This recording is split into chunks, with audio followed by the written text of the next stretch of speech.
One morning, Gordon was in the yard taking on a large supply of coal. That's the third load of coal you've had today, Gordon, said James. Some might say you're being rather greedy. I'm an important engine, replied Gordon. Important engines need plenty of coal, but I doubt if you would understand that, James.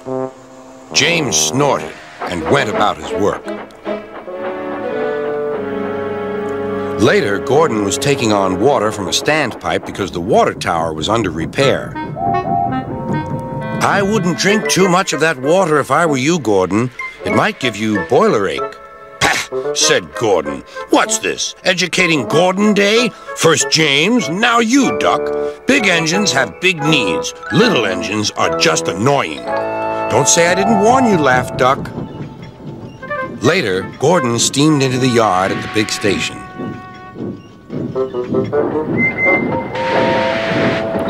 That's what I need, exclaimed Gordon. There, emerging out of the sheds, were two shiny tenders. Now, if I had two tenders, said Gordon, I wouldn't need to stop so often, and I wouldn't have to listen to silly little engines. Those tenders belong to a visitor, replied his driver. Diesel sidled up alongside. Everyone knows that tenders are a mark of distinction, but I'm afraid that no amount of tenders will save you in the end. We Diesels are taking over, and we don't need tenders to make us important, not even one. Gordon was most upset. He was feeling just the same next day. I'm not happy. I know, said Duck. It's boiler ache. It's not boiler ache, protested Gordon. It's... Of course it is, interrupted Henry. That water's bad. Have a good washout. Then you'll feel a different engine. Your boiler must be full of sludge. Don't be vulgar, huffed Gordon. He backed down onto his train, hissing mournfully.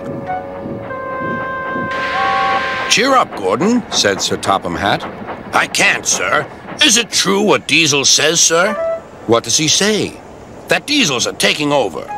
Don't worry, Gordon. That will never happen on my railway.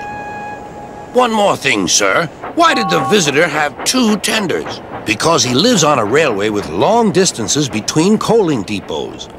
Gordon felt better. But Henry started complaining. He banged some cars angrily.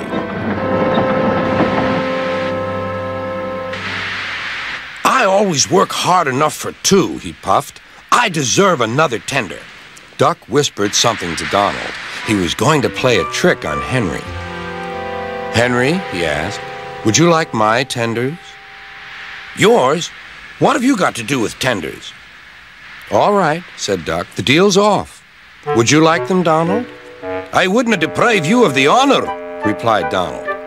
It is a great honor, continued Duck thoughtfully, but I'm only a tank engine. Perhaps James might. I'm sorry I was rude, said Henry hastily. How many tenders have you, and when could I have them? I have 6, and you can have them this evening. 6 lovely tenders, chortled Henry. What a splendid sight I'll be. Henry was excited all day. Do you think it will be all right? He asked for the umpteenth time. Of course, said Duck. They're all ready now. The other engines waited where they could each get a good view.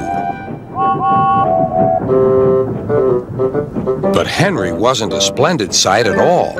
His 6 tenders were very old, dirty, and filled with boiler sludge. Had a good washout, Henry, called a voice. That's right. You'll feel a different engine now. Henry was not sure, but he thought the voice belonged to Gordon.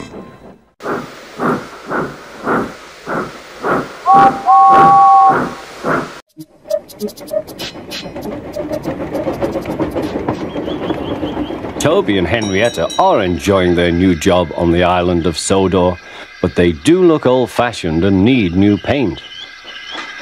James was very rude whenever he saw them. "Ugh, what dirty objects," he would say. At last, Toby lost patience. "James," he asked, "why are you red?" "I am a splendid engine," answered James. "Ready for anything. You never see my paint dirty." "Oh," said Toby innocently, "that's why you once needed bootlaces, to be ready, I suppose." James went redder than ever and snorted off. It was such an insult to be reminded of the time a bootlace had been used to mend a hole in his coaches.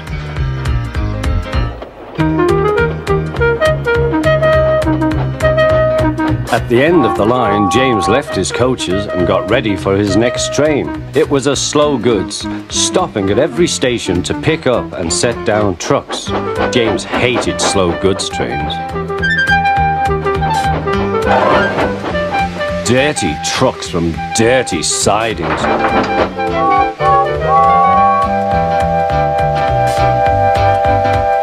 Blech!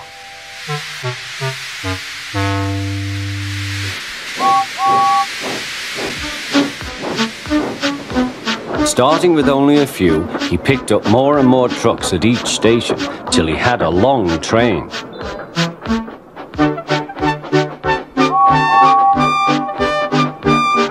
At first, the trucks behaved well, but James bumped them so crossly that they were determined to pay him back.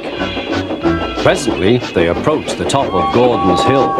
Heavy goods trains halt here to pin down their brakes. James had had an accident with trucks before and should have remembered this. "Wait, James, wait," said the driver, but James wouldn't wait. He was too busy thinking what he would say to Toby when they next met. The truck's chance had come. "Hurrah, hurrah," they laughed, and banging their buffers, they pushed him down the hill. On, yelled the trucks. "I've got to stop! I've got to stop!" groaned James.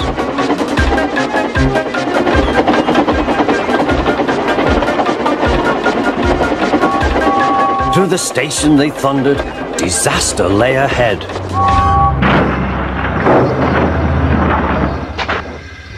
Something sticky splashed all over James.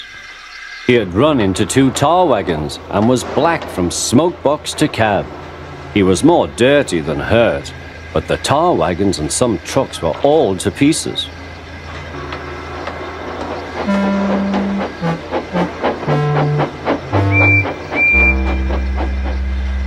Toby and Percy were sent to help and came as quickly as they could. "Look here, Percy," exclaimed Toby. "Whatever is that dirty object?" "That's James, didn't you know?" "It's James's shape," said Toby. "But James is a splendid red engine and you never see his paint dirty." James pretended he hadn't heard.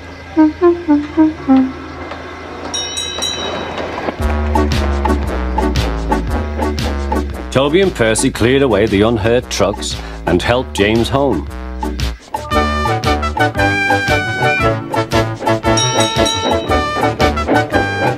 The fat controller met them. "Well done, Percy and Toby." He turned to James. "Fancy letting your trucks run away. I am surprised. You're not fit to be seen. You must be cleaned at once. Toby shall have a new coat of paint." "Please, sir, can Henrietta have one too?" said Toby. "Certainly, Toby." "Oh, thank you, sir. She will be pleased." All James could do was watch Toby as he ran off happily with the news.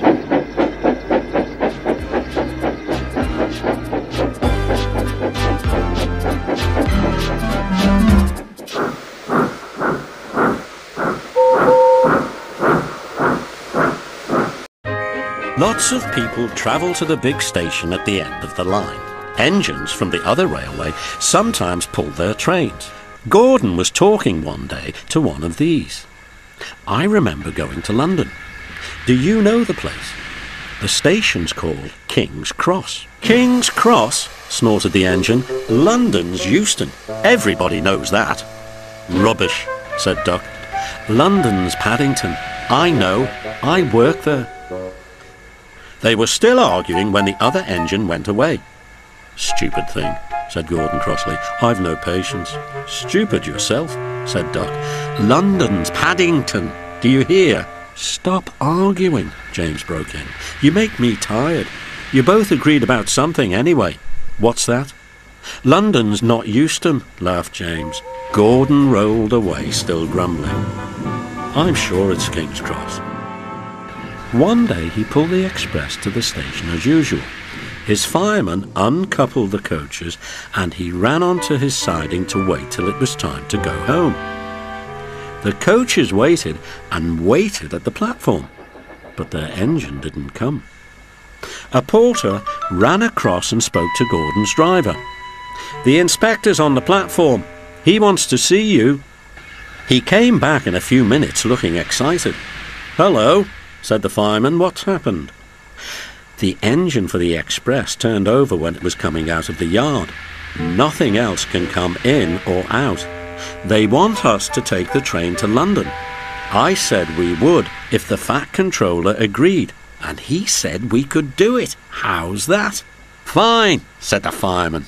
We'll show them what the Fat Controller's engines can do. Come on, said Gordon. Let's go. He rolled quickly over the crossings and backed onto the train.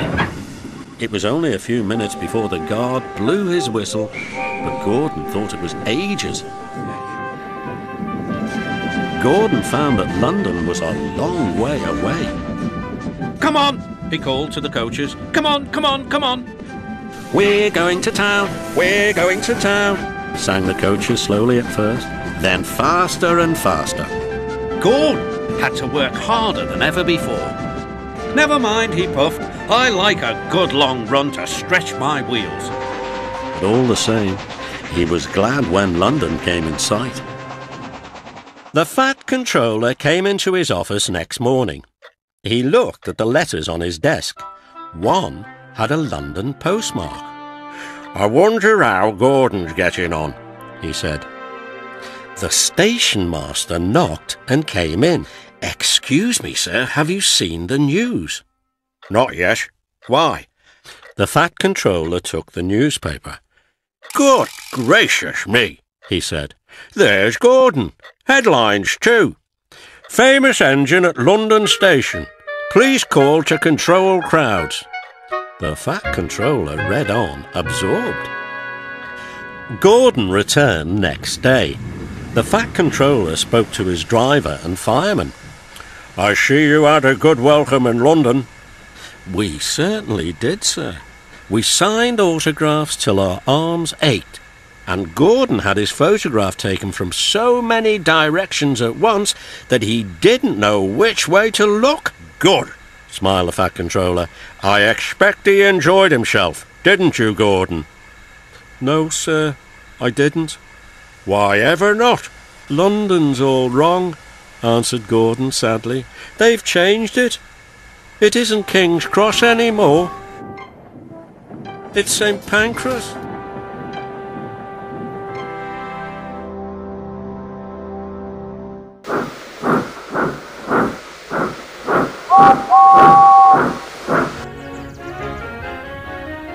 Sodor was buzzing with activity in the autumn period.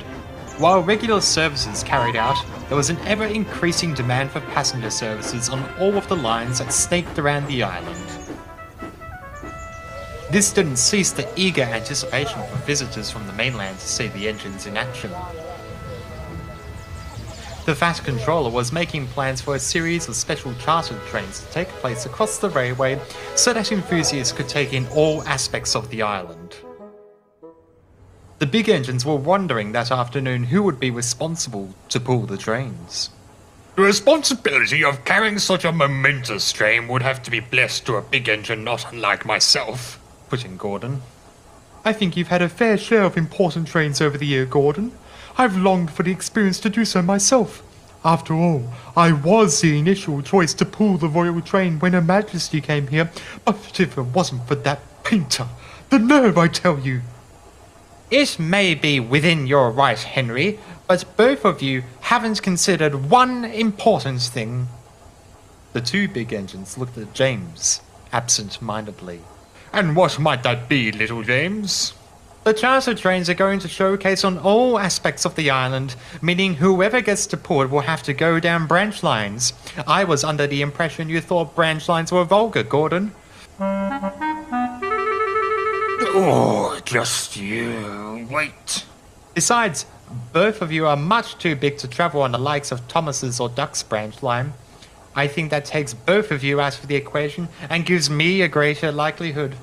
The visitors will want a splendid engine as well, may I add. Both Henry and Gordon seethed with envy at the thought that they may not be chosen and James could have one up on them. Before either of them could retort back, James had puffed out to the station jauntily. Just look at him. This is the circus train all over again. You're right. The fat controller emerged from his office to address Gordon and Henry. I've had news from one of the mainland railway controllers about the plans for the charter service. The engine who'll be taking the trains is due to arrive tomorrow morning. Gordon and Henry blinked, a little disappointed, but somewhat relieved that the possibility of James pulling the train was no longer possible.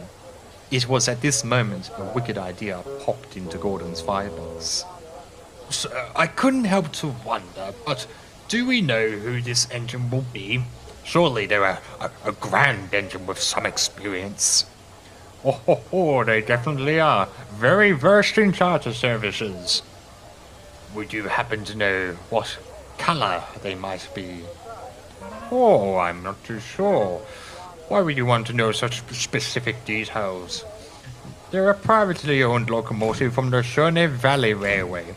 From what I know after their working life, they were painted red. Gordon's eyes lit up with bemusement. As he and Henry departed, Henry looked over to Gordon to understand what may be going on. Gordon had a plan to pay James back for his churlish behaviour.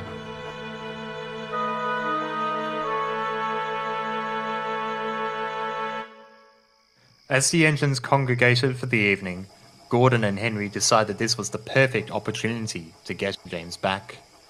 Say, Henry, did you hear the news? What?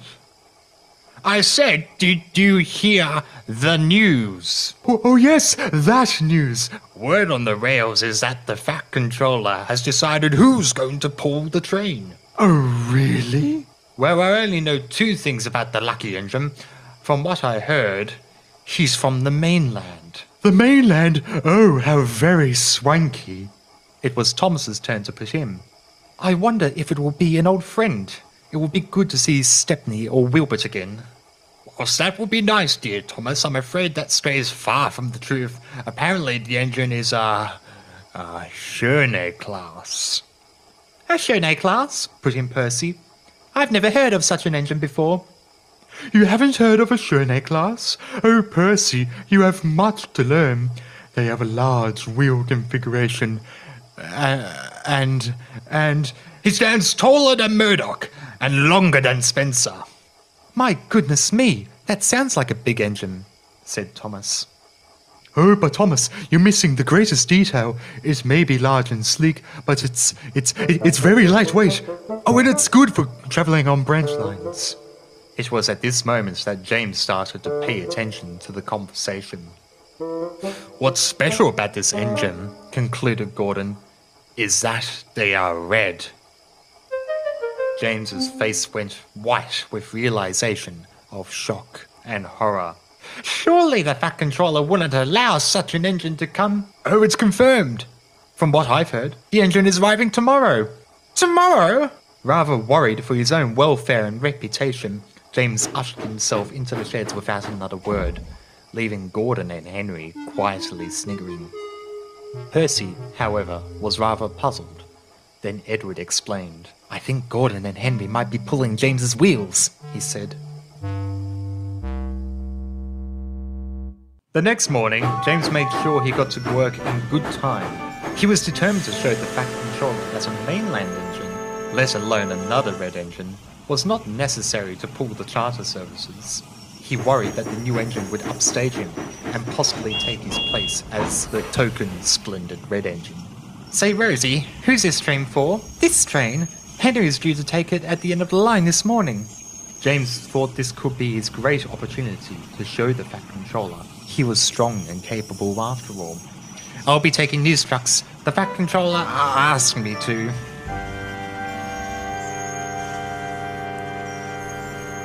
James backed up to the long train of troublesome trucks with a bump. The trucks hissed and sniggered. You trucks ought to be on your best behaviour, you hear? I won't be putting up with your nonsense today. Where's Henry? He usually pulls our train. Henry's not here today. I will pull you. Not with that attitude. Enough! Infernal cheek, the lot of you. I need to show the Fat Controller that I'm more capable of pulling the charter train. James puffed slowly out of the shunting yard onto the main line. We'll show him a thing or two, won't we, gang? Stow it! That's no way to speak. We'll pay him out. We'll pay him out! We'll pay him out!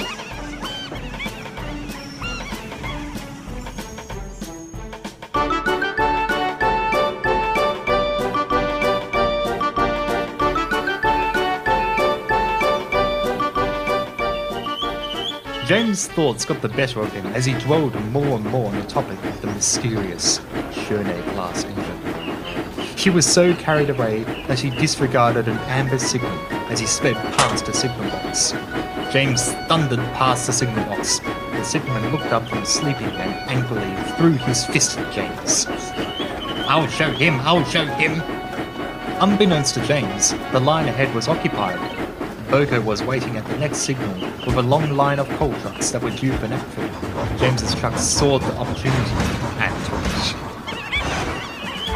A quick-thinking shunter pulled the track point lever, diverting James into a siding.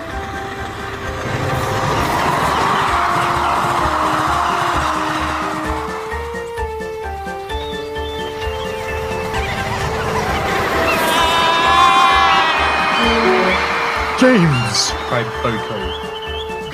And then there was trouble. James crashed through the buffers and onto the ground as the trucks behind him laughed chaotically. He sighed as he realized the mess that he got himself into. Goodness gracious me, James. I don't know when you'll learn. These trucks were especially given to Henry because he knows how to control them. I'm sorry, sir. I shouldn't have taken them. I wanted to show that I could be more impressive than this mainland engine that you were going to get to upstage me. Upstage you? Whatever do you mean, James? I heard the engine was a red Cherney class. Gordon said so. James, the engine comes from the Cherney Valley Railway. I have no idea what Gordon is on about. Aha, that sounds like her now. Hello, sir. It's lovely to be here. Ah, Katie, how wonderful to finally meet you. I trust your journey treated you fairly. Yes, sir. I've longed for a good run, so the distance between my railway and yours worked out exceptionally well. And I'm looking forward to the chartered services too. Well, James, maybe you should understand that size isn't everything, and that perhaps you should take the words of others with a grain of salt. Katie here is perfect for our charter services. She is very capable of travelling not only across the main line, but on branch lines too. Being a tank engine proves very advantageous for this. He paused. What I think you have exemplified this morning, James, is that you have a lot to learn about trucks and how to control them still. Perhaps it's worth your time maybe stepping back from pulling passenger trains until you've brought yourself back up to speed. James looked sadly down at his buffers. He thought about what Gordon had said, and he'd wondered whether he would ever be allowed to pull passengers again.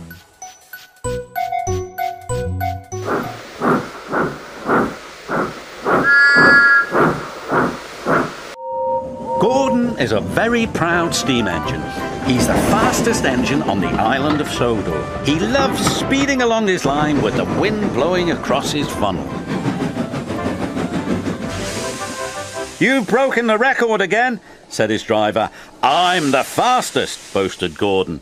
But not all the engines were impressed. "Speed isn't everything," said James smugly. "But being reliable and useful is," said Thomas. "You slow engines will never understand," snorted Gordon, "because you'll never go as fast as me." The Fat Controller arrived with news of a special for Thomas. "I want you to collect the jet engine and take it to the airfield." "What's a jet engine?" asked Percy. "A jet engine goes forward by pushing hot air out of its back," the Fat Controller said. "Just like when you blow up a balloon and let it go," added Thomas. "It's very fast." Thomas likes making special deliveries for the Fat Controller. It makes him feel special. But secretly, he wished he could go as fast as Gordon. Just once. Thomas arrived at the docks excited to see the jet engine. It was shiny and modern, and Thomas had never seen anything like it. He just couldn't wait to start his journey, but Cranky was taking his time. "Hurry up," huffed Thomas. "This is a special. Cranky did not like being told what to do, especially by an engine. He became so cranky that he was careless with his hook.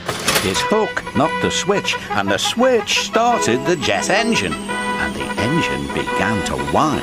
The whine got louder and louder and louder. "Uh-oh," said Cranky. Before he could say anything else, the jet engine was rocketing Thomas up the track. "Oh," said Thomas. The driver tried to put on the brakes, but Thomas couldn't stop. "Oh, boy!" The station master called ahead. "Clear the lines, it's a runaway train." Signals were changed and points were switched. Thomas had never been so excited. Thomas flew by James and rocketed past Henry and raced by Percy. They were amazed. Bertie was excited when he saw Thomas flying down the track. "Want a race, Thomas?" beeped Bertie. Never mind. No one had ever seen an engine go so fast. Gordon had no idea that Thomas was racing along the main line.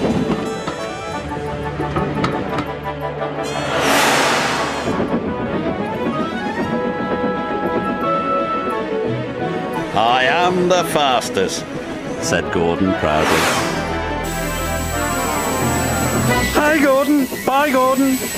Gordon could not believe what he had seen.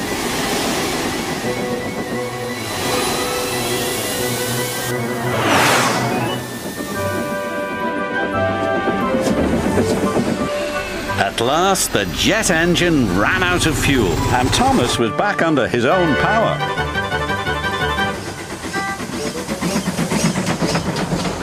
He steamed gently back into Knapford Station. "Sorry for overtaking you back there, Gordon." "Overtake me? I didn't notice," Gordon huffed. "You didn't notice the fastest engine on the island," said Henry. "Yes, I am the fastest," puffed Thomas. Percy felt a little sorry for Gordon. "Gordon doesn't have to go as fast as a jet engine. He's a steam engine." "But he's still full of hot air," whistled James, and Gordon wheeshed away.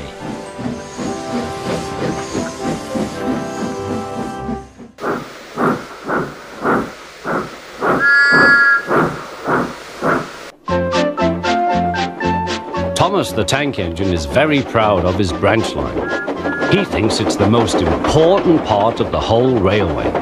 His two coaches, Annie and Clarabelle, agree with him. Annie can only take passengers, but Clarabelle can take passengers, luggage, and the guard. They are both old and need new paint, but Thomas loves them very much.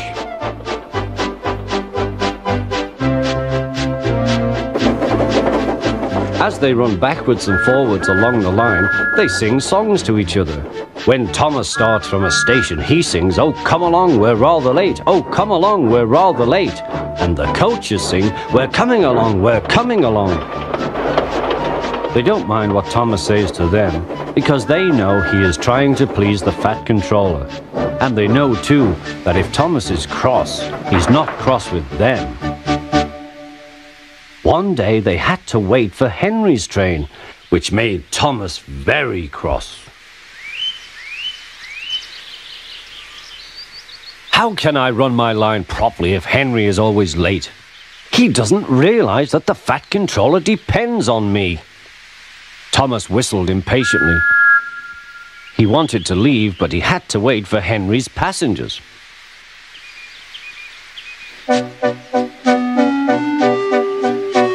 At last, Henry came.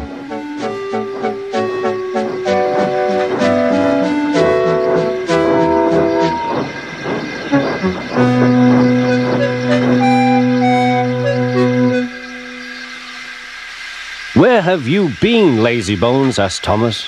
"Oh dear, my system is out of order. No one understands my case. You don't know what I suffer," moaned Henry. "Rubbish," said Thomas. "You're too fat. You need exercise." The guard blew his whistle and Thomas started so quickly that he left him behind. The guard waved his red flag to stop Thomas, but he was well on his way, steaming out of the station. Come along, puffed Thomas. But Clarabelle didn't want to come. "I've lost my nice guard. I've lost my nice guard," she sobbed. Annie tried to tell Thomas what had happened. "We haven't a guard. We haven't a guard." But he was hurrying and wouldn't listen. Annie and Clarabelle tried to put on their brakes, but they couldn't without the guard. "Where is our guard? Where is our guard?" they cried. But Thomas didn't stop till they came to a signal. "Bother that signal," said Thomas. "What's the matter?" "I don't know," said his driver. "The guard will tell us in a minute." They waited and waited, but the guard didn't come. "Peep, peep, peep, peep." "Where is the guard?" whistled Thomas. "We've left him behind," sobbed Annie and Clarabelle together.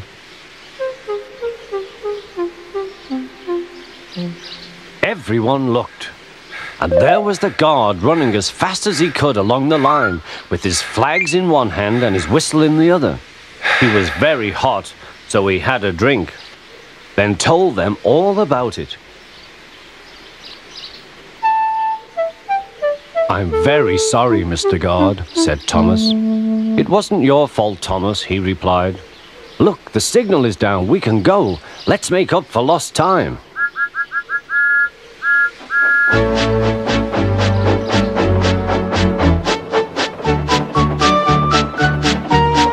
Annie and Clarabelle were so pleased to have their guard again that they sang, "As fast as you like, as fast as you like," to Thomas all the way. They reached the end of the line quicker than ever before.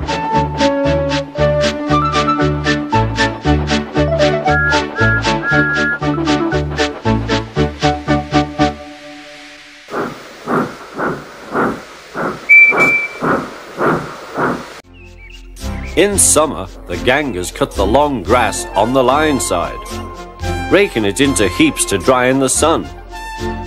At this time of year, Percy stops where they have been cutting. The men load up his empty wagons and he pulls them to the station.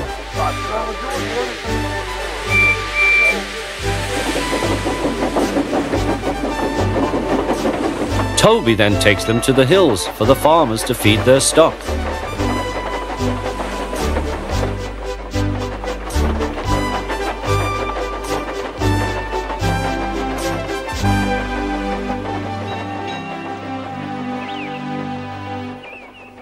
Whee!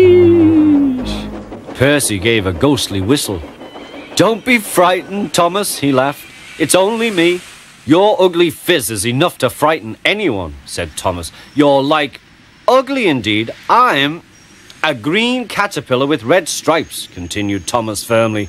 You crawl like one too. I don't. Who's been late every afternoon this week? It's the hay. I can't help that, said Thomas. Time's time, and the Fat Controller relies on me to keep it. I can't if you crawl in the hay till all hours. Green caterpillar indeed, fumed Percy. He set off to collect some hay to take to the harbour. Everyone says I'm handsome, or at least nearly everyone. Anyway, my curves are better than Thomas's corners. Thomas says I'm always late, he grumbled. I'm never late, or at least only a few minutes. What's that to Thomas? He can always catch up time further on. All the same, he and his driver decided to start home early. Then came trouble.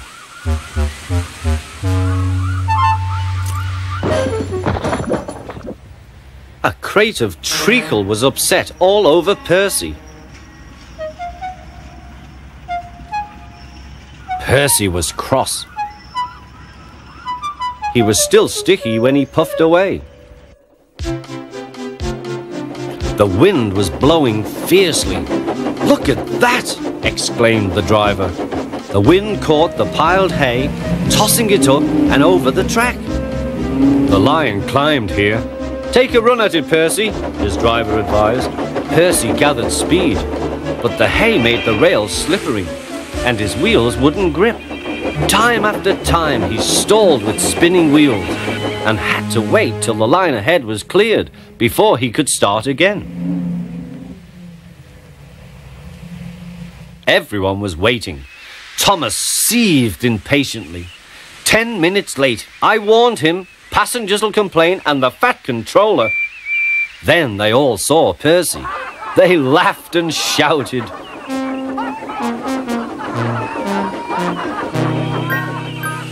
Sorry I'm late, Percy panted. Look what's crawled out of the hay, teased Thomas. What's wrong? Asked Percy. Talk about hairy caterpillars, puffed Thomas. It's worth being late to have seen you.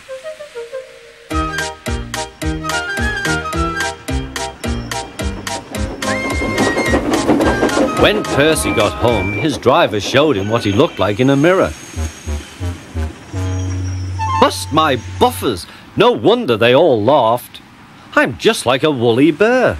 Please clean me before Toby comes. But it was no good.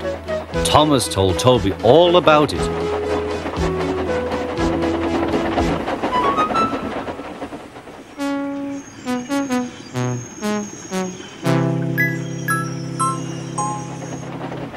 Instead of talking about sensible things like playing ghosts, Thomas and Toby made jokes about woolly bear caterpillars and other creatures which crawl about in hay. They laughed a lot, but Percy thought they were really being very silly indeed.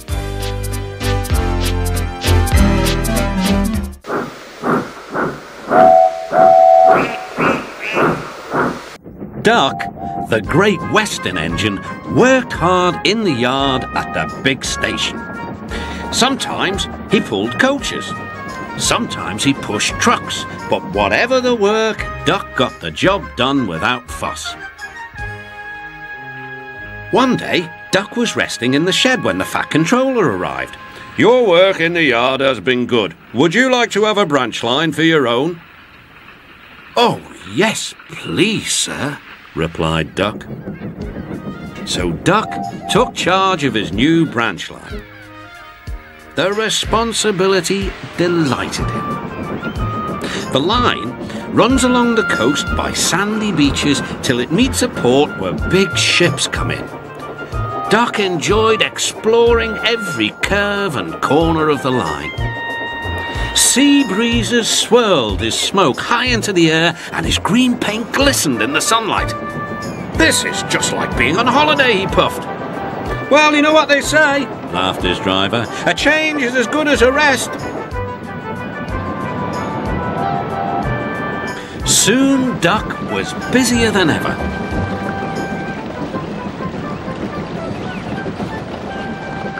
The Fat Controller was building a new station at the port, and Duck pushed the trucks wherever they were needed. Bertie looked after Duck's passengers, and the other engines helped too, but the work took a long time. Noise and dust filled the air. "Don't worry," whistled Toby. "The station's nearly finished." "And on time too," said Duck, thankfully. Duck felt his responsibility deeply and talked endlessly about it. "You don't understand, Donald, how much the Fat Controller relies on me." "Ugh, aye," muttered Donald sleepily. "I'm Great Western, and I—" "Quack, quack, quack." "What?" "Ye heard? Quack, quack you go. Sounds like you'd an egg laid. Now wheesht and let an engine sleep." "Quack yourself," said Duck indignantly. Later, he spoke to his driver. "Donald says I quack as if I'd laid an egg." "Quack, do you?" pondered his fireman. He whispered something to Duck and his driver. They were going to play a joke on Donald and pay him back for teasing Duck.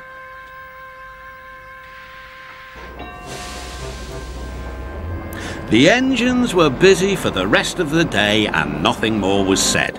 Not even a quack.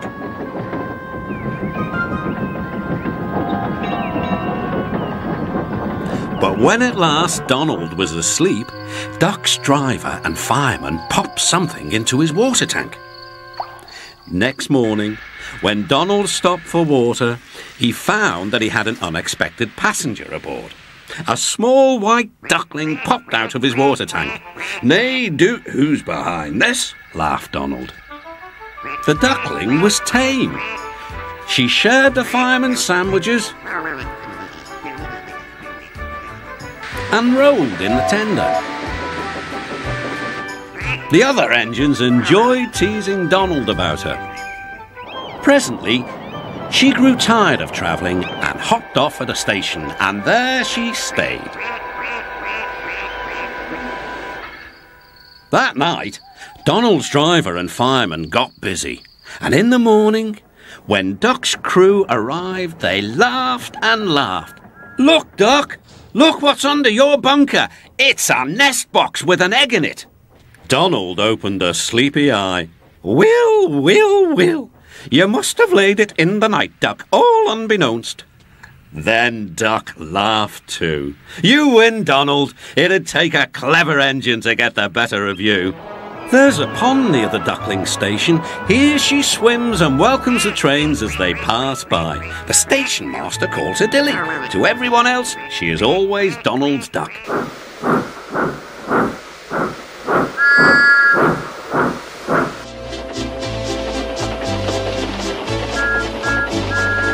Thomas the Tank Engine has worked his branch line for many years and knows it very well.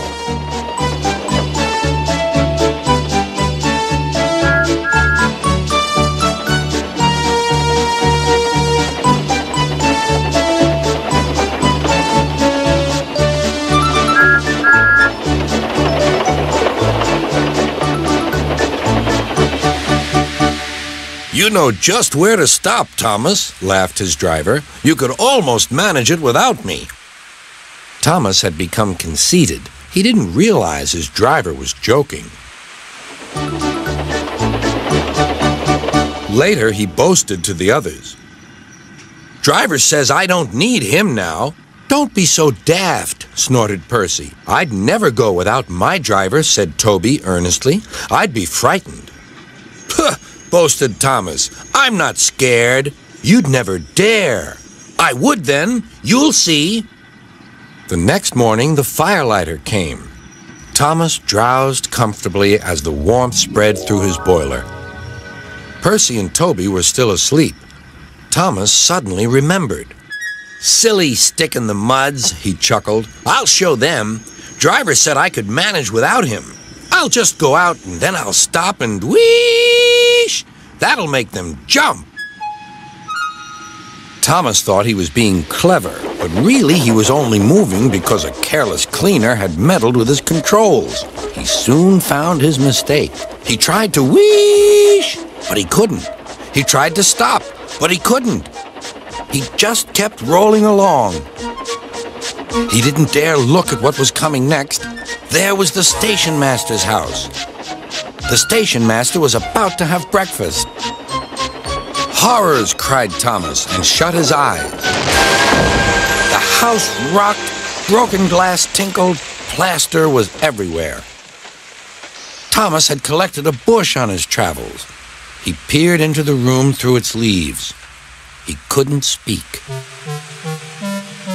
The station master was furious. His wife picked up her plate. "You miserable engine," she scolded. "Just look what you've done to our breakfast. Now I shall have to cook some more." She banged the door. More plaster fell. This time it fell on Thomas. Thomas felt depressed. Workmen propped up the house with strong poles and laid rails through the garden. Then, the Scottish twin engines Donald and Douglas arrived.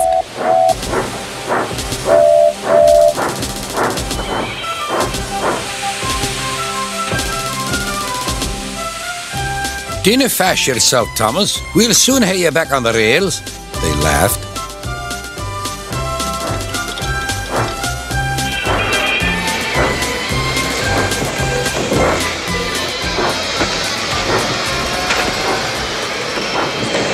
Donald and Douglas, puffing hard, managed to haul Thomas back to safety. Bits of fencing, the bush, and a broken window frame festooned his front, which was badly twisted. The twins laughed and left him. Thomas was in disgrace. There was worse to come. "You're in a lot of trouble, Thomas." "I know, sir. I'm sorry, sir." Thomas's voice was muffled behind his bush. "You must go to the works and have your front mended. It will be a long job." "Yes, sir." "Meanwhile, a diesel rail car will do your work." A diesel, sir?" Thomas spluttered. "Yes, Thomas. Diesels always stay in their sheds till they are wanted. Diesels never gallivant off to breakfast in station masters' houses."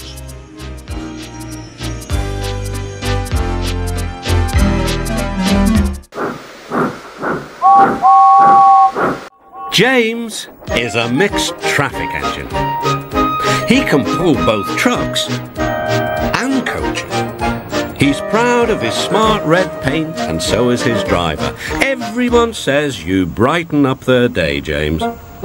One morning, James whistled loudly at the other engines. "Look at me! I am the smartest, most useful engine on the line." "Rubbish," replied Thomas. "We're all useful. The Fat Controller says so, and he's Sir Topham Hatt, head of the whole railway."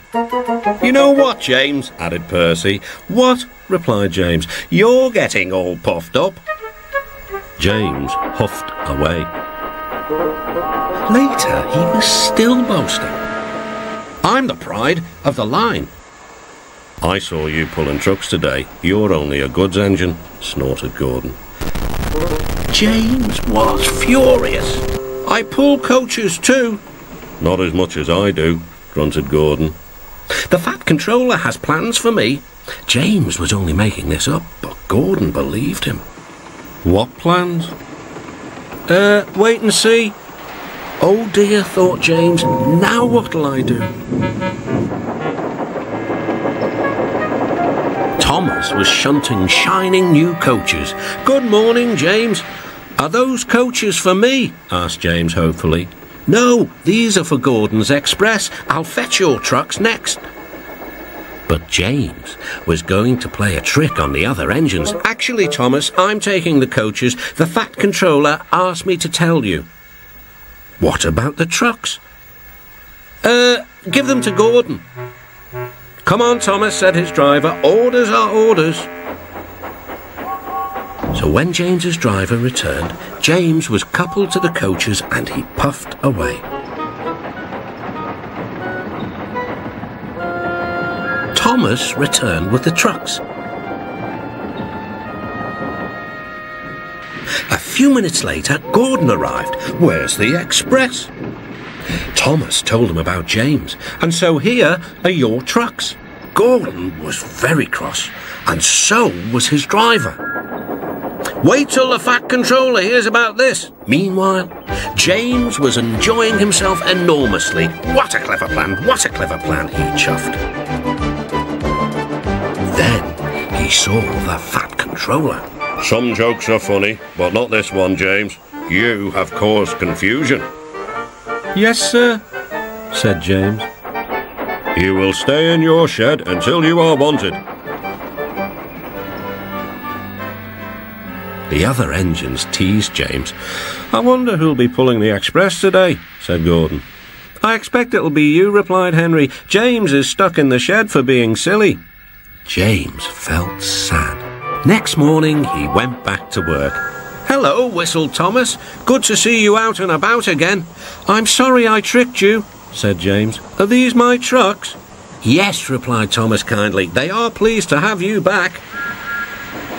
James puffed into the harbour with his goods train of trucks.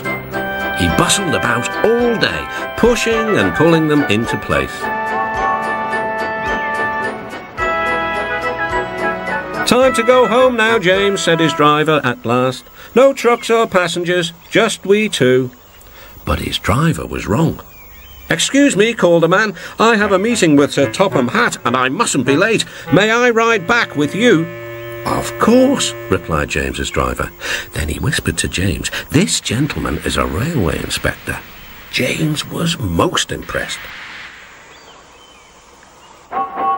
He steamed along the line as smoothly and as quickly as he could. The Fat Controller was waiting, and the railway inspector greeted him warmly. This clever engine gave me a splendid ride. You must be proud of him. Yes, indeed. James, once again, you are a really useful engine.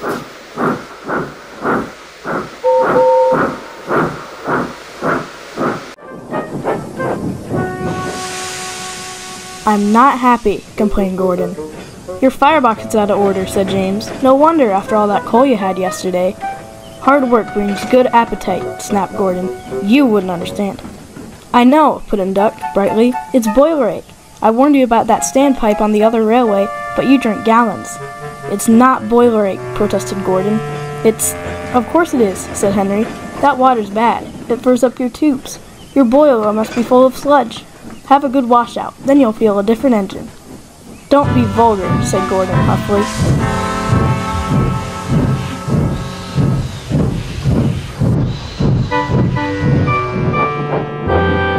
Gordon backed down on his train, hissing mournfully. Cheer up, Gordon, said the Fat Controller. I can't, sir. The others say I've got boiler ache, but I haven't, sir. I keep thinking about the dreadful state of the world, sir. Is it true, sir, what the diesels say? What do they say? They boast that they've abolished steam, sir. Yes, Gordon, it is true. What, sir? All my Doncaster brothers drawn the same time as me? All gone, except one. The guard's whistle blew, and Gordon puffed sadly away.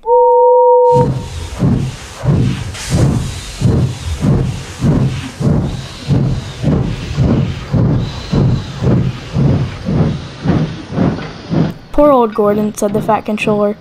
If only we could... Yes, I'll ask his owner at once. He hurried away. Arrangements took time, but one evening, Gordon's driver ran back, excited. Wake up, Gordon. The Fat Controller's giving you a surprise. Look. Gordon could hardly believe it. Backing towards him were two massive green tenders, and their engine's shape was very much like his own. It's Flying Scotsman, he gasped. The Fat Controllers brought him to see me. Oh, thank you, sir. Gordon's toot of joy was drowned by the Flying Scotsman's as he drew happily alongside. Next day, the two engines were photographed side by side. You've changed a lot, smiled the Flying Scotsman. I had a rebuild at Crewe. They didn't do a proper Doncaster job, of course, but it serves. I had a rebuild too, and it looked hideous.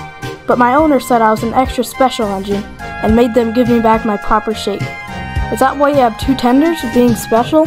No, you'd hardly believe it, Gordon. But over there, They've hardly any coal and water. But surely every proper railway. Exactly. You are lucky, Gordon, to have a controller who knows how to run railways.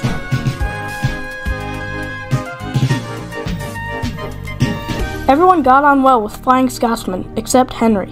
Henry was jealous.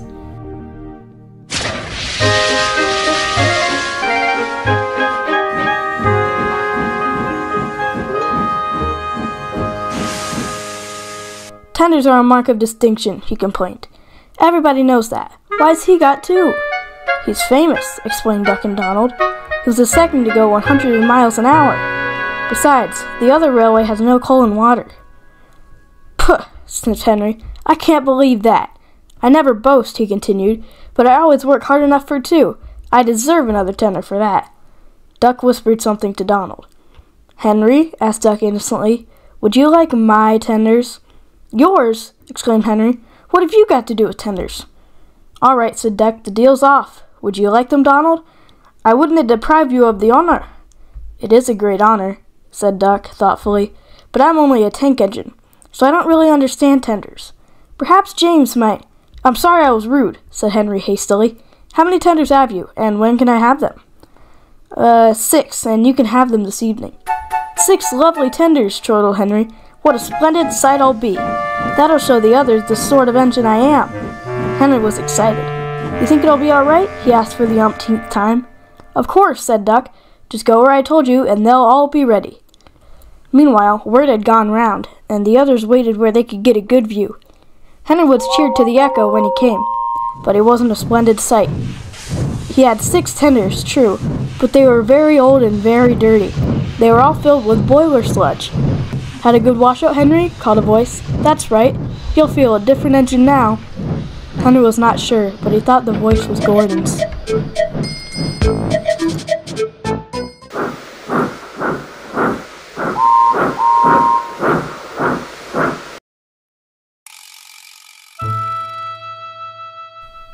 The 2 diesels surveyed the shed. It's time, 7101, said one, that we took this railway over. Shh, 199, it's their railway after all. Not for long, persisted 199. Our controller says steam engines spoil our image. Of course we do, snapped Duck. We show what frauds you are. Call yourselves engines? If anything happens, you care nothing for your train. You just moan for a fitter. We bring it home, if only on 1 cylinder. Nothing, boasted 199, ever happens to us. We are reliable. Vulgar noises greeted this. How rude, said 199. You asked for it, growled 7101. Now shut up.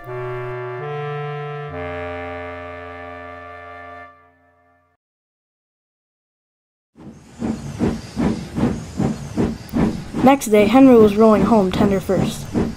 I'm a failed engine, he moaned. Lost my regulator. Driver says it's jammed wide open, and he can't mend it till I'm cool. However, he went on, I've got steam, and driver can use my reverser. But it would happen after Duck fooled me with those tenders. Now they'll laugh at me again.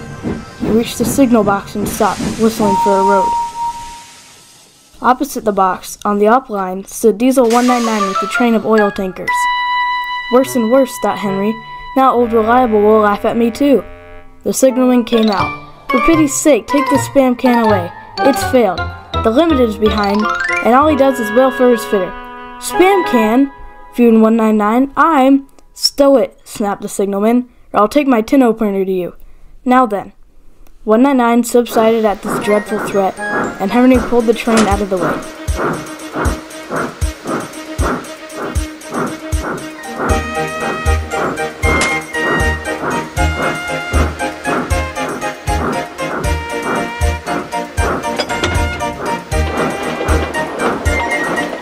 The diesel didn't help, he just sulked.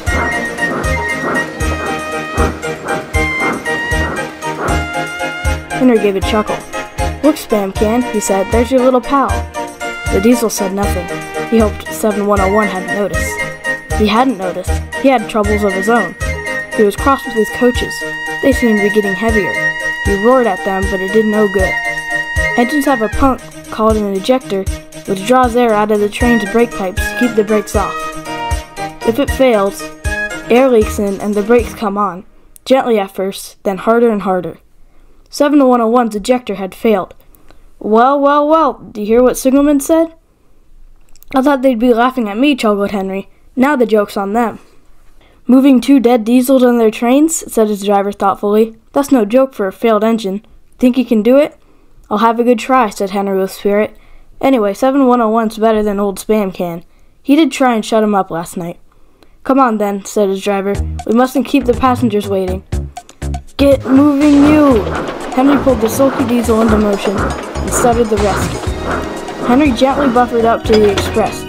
While the 2 drivers talked, his fireman joined his front brake pipe to the coaches.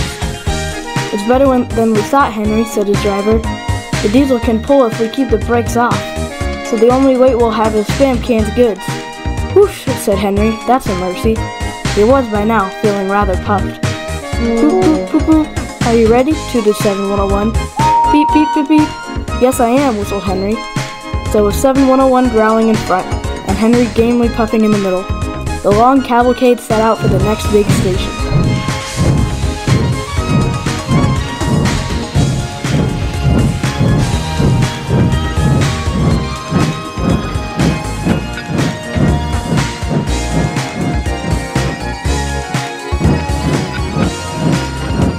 Donald and Flying Scotsman were waiting. They cheered as Henry puffed past. He braked the coaches thankfully. Spam Can and the Tinkers trailed far behind. The passengers buzzed out like angry bees, but the Fat Controller told them about Henry, so they forgot to be cross and thanked Henry instead. They called him an enterprising engine and took his photograph. They were thrilled too when Flying Scotsman backed down on their train. If the guard hadn't tactfully shooed them to their coaches, the train would have started later than ever. Donald took the goods. Return 199 to the other railway, ordered the Fat Controller. I'll write my views later.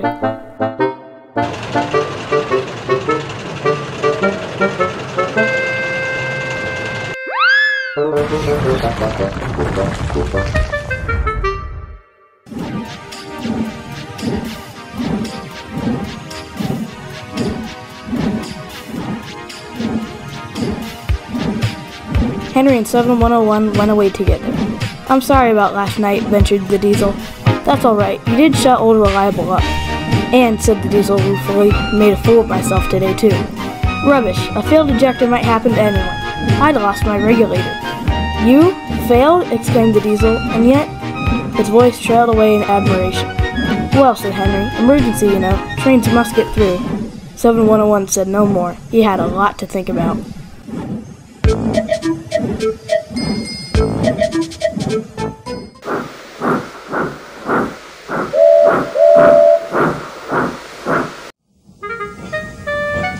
Douglas had taken the midnight goods to a station on the other railway.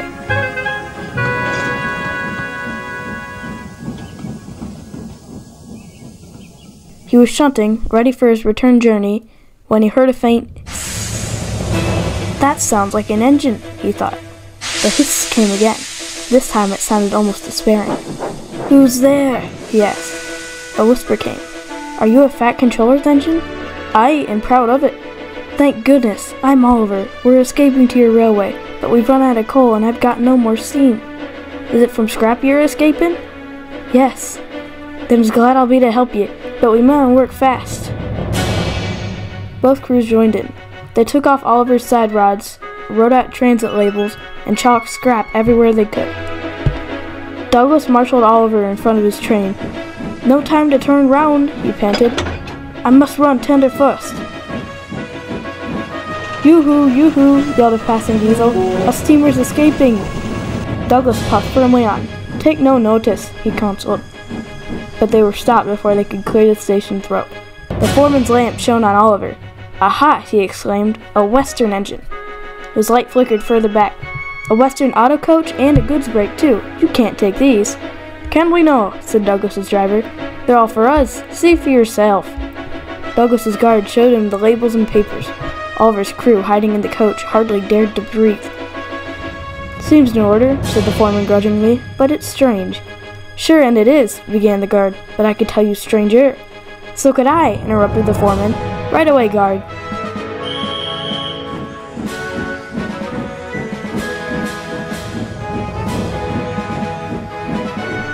a near thing?" puffed Douglas with relief. "We've had worse," smiled Oliver. "We ran at night. Friendly signalmen would pass up from box to box when no trains were about. We got on well till Control heard about a mystery train. Then they tried to hunt us down." "What did you do?"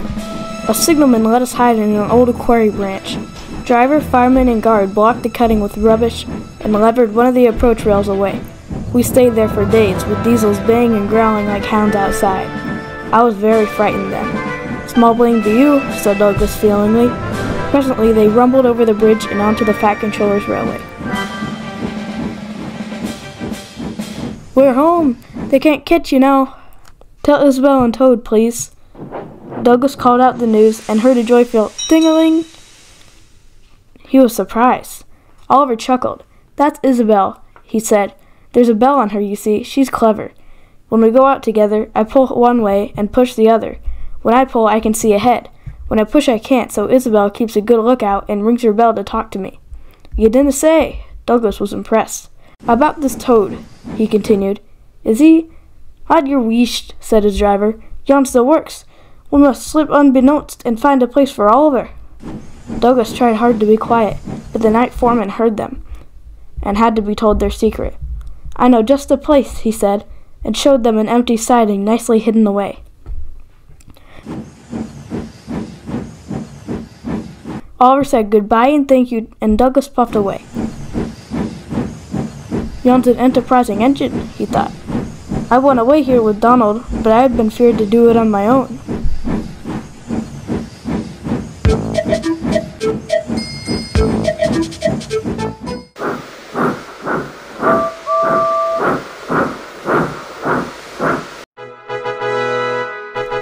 Douglas arrived back in time to see Flying Scotsman take his enthusiasts home. The Fat Controller said they'd all been honored and thanked Flying Scotsman and his owner for their help. "Please tell everyone," he went on, "that whatever happens elsewhere, Steam will still be at work here. We shall be glad to welcome all who want to see and travel behind real engines." This announcement was greeted with cheers, and Flying Scotsman departed to the strains of "Will You No Come Back Again?" led by, as one might expect, by Donald and Douglas.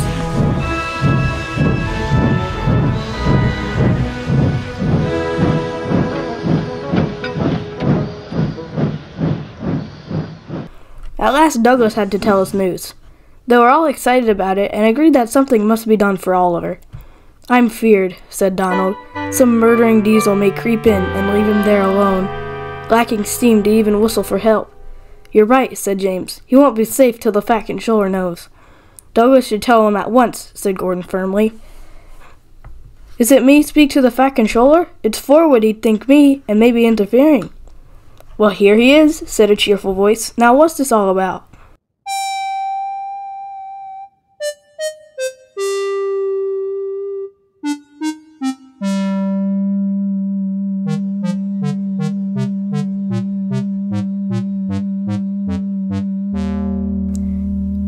Duck broke the awkward silence.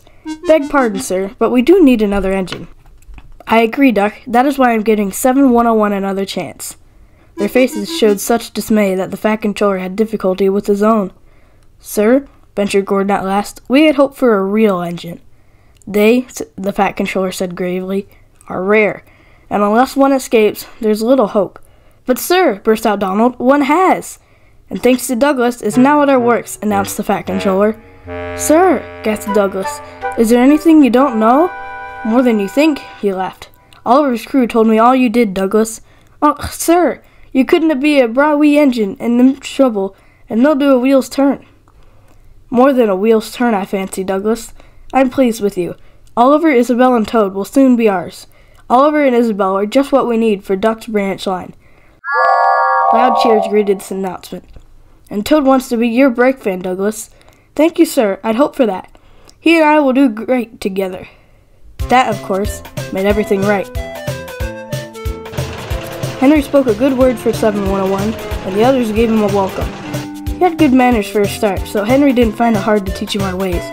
7101 finds them different from those on the other railway, but much more interesting. He is now quite a useful engine. They teased him at first because of his growls. They said he was like a bear. He still growls, but not because he's cross. because he can't help it. His name, Bear, has stuck. He likes it. It's nicer than just a number, he says. Having a name means that you really belong. The Fat Controller soon had Oliver, Isabel, and Toad mended and painted in full green Western colors. Then he rescued 3 more Western auto coaches. 2, Alice and Mirabelle, he gave to Duck. The third, Dulcie, joined Oliver and Isabel.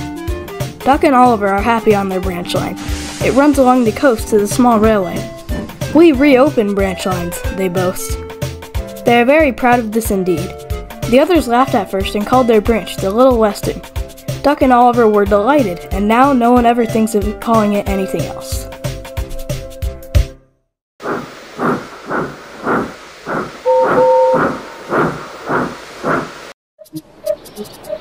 Gordon was resting in a siding. Sometimes, he thought, it's really tiring to be such a large and splendid engine. One does have to keep up appearances so. Beep, beep, beep, beep. Hello, fat face, whistled Henry. What cheeks, spluttered Gordon. That Henry is too big for his wheels. Fancy speaking to me like that. Me, who has never had an accident.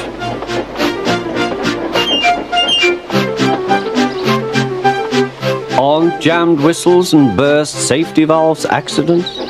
Asked Percy innocently. No, indeed. High spirits might happen to any engine.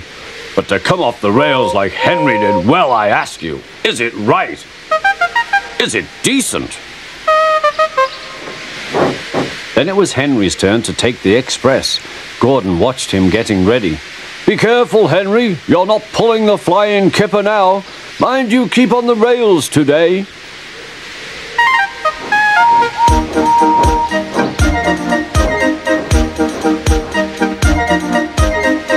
Henry went off in a huff, and Gordon yawned and went to sleep. But not for long. Wake up, Gordon, said his driver. A special train's coming, and where to pull it? Is it coaches or trucks? Trucks, said his driver. Trucks, said Gordon. Puh!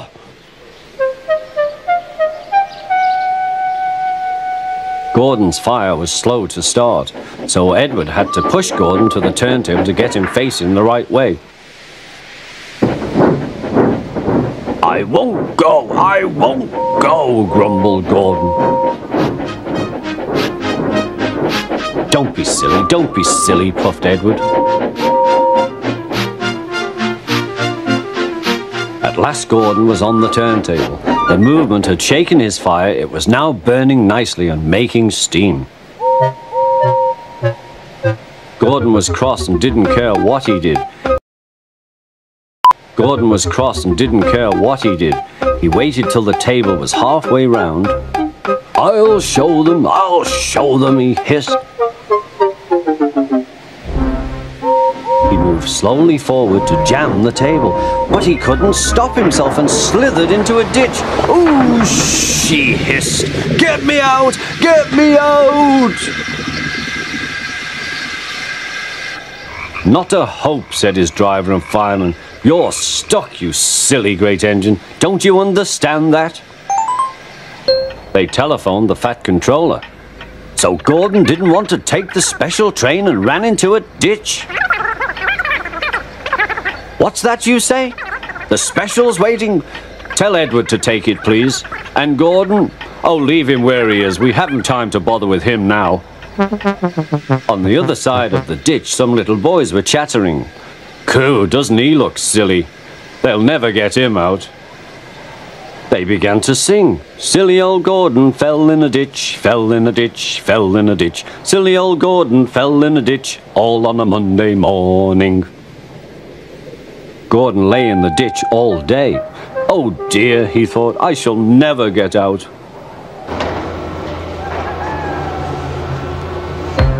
But that evening they lifted Gordon and made a road of sleepers under his wheels to keep him from the mud. Strong ropes were fastened to his back end, and James and Henry, pulling hard, managed to bring him to safety.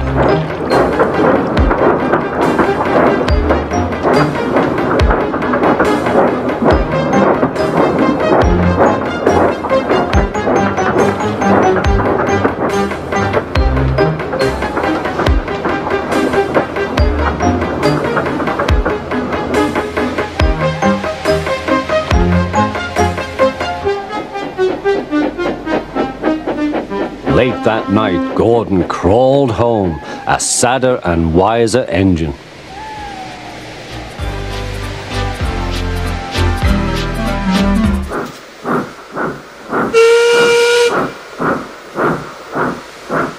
Nancy is a guard's daughter.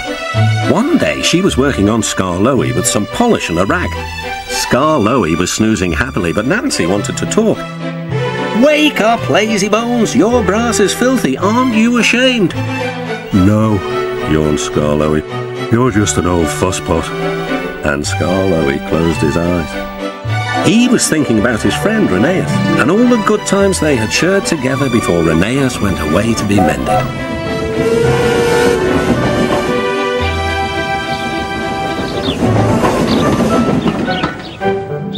Nancy interrupted again. "Don't you want to look nice for when Rheneas comes home?" Skarloey wasn't sleepy anymore. "What? When?" "Soon, Daddy told me. I'm going now," she said. "Nancy, stop! Do I really look nice? Please, polish me again." "Now who's an old fusspot?" laughed Nancy, and set to work once more. Duncan was jealous. "Aren't you going to polish me too?" "Sorry, not today. I'm going now. I'm helping the refreshment lady this afternoon." "We must get the ices ready for the passengers." "Never mind, Duncan," she said. But Duncan did mind. "It isn't fair," he complained. "Peter Sam gets a special funnel, Sir Handel gets special wheels, passengers get ices, but I'm not even polished." Of course this wasn't true, but Duncan enjoyed complaining.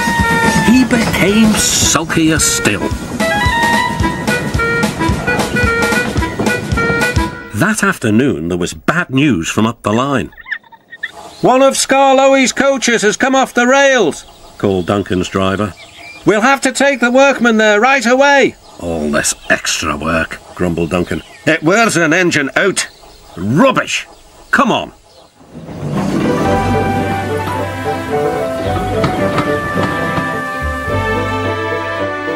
The derailed coach was in the middle of Skarloey's train, so he had gone on to the top station with his front coaches.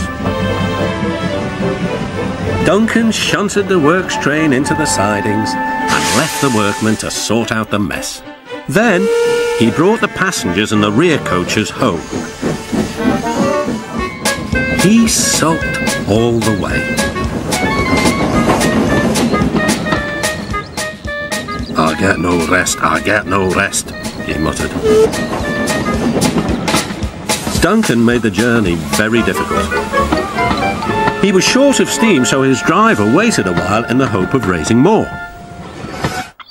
But Duncan wouldn't try. "We'll keep our passengers waiting," said his driver. Duncan was cross. "You always think about the passengers and never about me."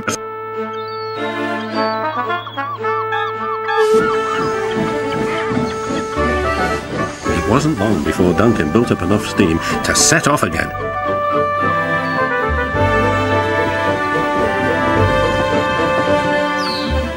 But he was still very grumpy and cross.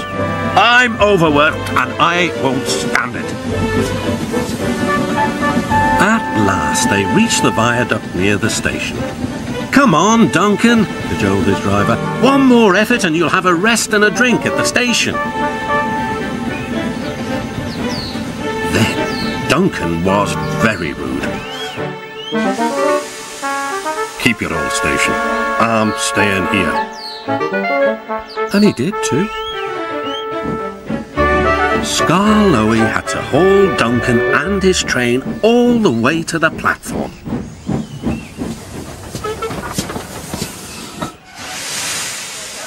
The passengers were furious. They told everyone what a bad railway it was. That night, the fat controller spoke to Duncan. "No passengers means no polish." "No polish means no passengers," Duncan muttered to himself. He still has a lot to learn, doesn't he?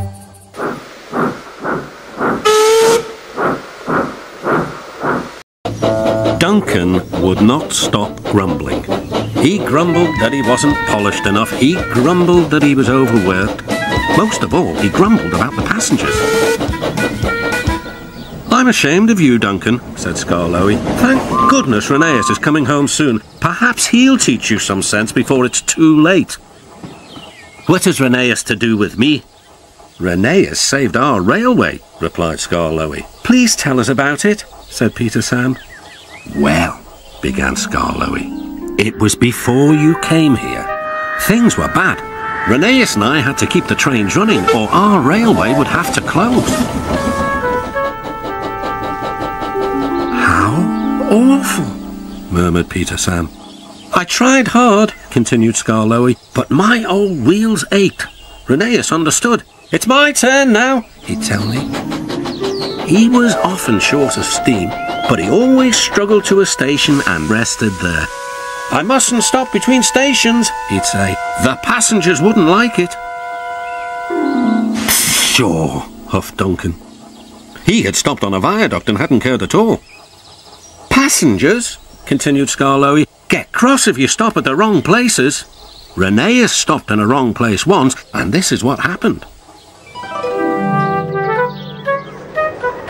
One wet and windy afternoon when the rails were damp, Rheneas was travelling home with a full train. There were even passengers in the guard's van. It wasn't a comfortable ride at all.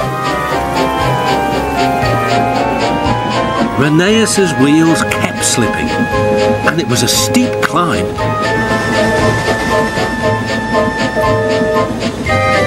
At last, his wheels gripped the rails again. The worst is over, he thought. Now we're away. But they weren't. "Ah! I've got cramp!" he groaned. And Rheneas stopped on the loneliest part of the line. His driver examined him carefully. "Your valve gear has jammed. We need to reach the next station. Do you think you can still get us there?" "I'll try," replied Rheneas.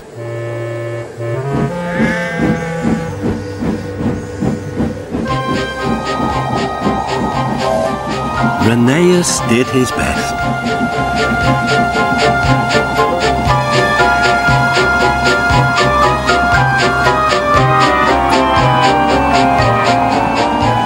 "If I fail," he thought to himself, "the passengers will be cross and the railway will close." Everything blurred. He was really too tired to make another turn of his wheels. But he did. And another, and another, and another. Finally, tired but triumphant, Rheneas reached the station. "I'm here at last," he wheezed. "Thank you for getting us home," said the passengers. "We'll tell all our friends what a fine railway this is." His driver was delighted. "You're a gallant little engine," he said to Rheneas. "When you're rested, we'll mend you so you'll be ready for tomorrow." And, smiled Skarloey, Rheneas was always ready for tomorrow. "Thank you for telling us about him," whispered Duncan. "I was wrong. Passengers are important after all." The next day, Rheneas came home. All the engines were there to greet him. Edward pushed his truck to the siding where he was lifted onto his rails. This was the signal for a chorus of whistles from engines large and small. Everyone was happy, and Rheneas was the happiest of all. "You know," he whispered to Skarloey, "this helps a little engine to feel that at last he has really come home."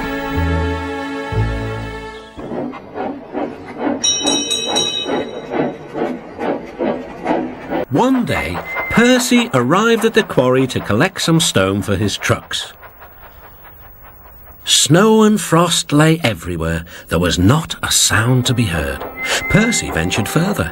He found Mavis, the new diesel engine, resting in the shelter of some rocks. "Cheer up, Mavis," he whistled. Mavis was still remembering the trouble she'd had with trucks. "Manager says I don't listen to advice. He says I've no business jauntering down Toby's line. Toby's a fusspot. Toby has forgotten more about trucks than you will ever know, replied Percy. You must put the trucks where he wants them. Then you'll be a really useful engine. Now, if you'll excuse me, I have to take these stones to the harbour. Mavis liked Percy, but she still wouldn't listen to his advice. Why shouldn't I go on Toby's line? The siding arrangements were awkward. To put the trucks where Toby wanted them, Mavis had to make several journeys. She started making a plan. If we used the teeniest bit of Toby's line, we would save all this bother. Her driver, suspecting nothing, allowed them to go as far as the first level crossing. A few days later, the weather changed. As the snow melted, the quarry grew busy again. Some trains were so long that Mavis had to go beyond the level crossing. Now for her plan. She would go further down the line without it seeming her fault. Can you keep a secret? She asked the trucks. Yes, yes, yes, they chattered. Will you bump me at the level crossing and tell no one I asked you? The trucks promised. But whilst Mavis was away, Toby arrived. He decided to shunt the trucks himself. The trucks decided to bump him anyway. They reached the level crossing and Toby's brakes came on. This was the signal for the trucks. On, they yelled. Toby was away with the trucks screaming and yelling behind him. No one realised that melted snow had turned a stream into a torrent and the bridge above it was about to collapse. The rails were now like a tightrope across the thundering water.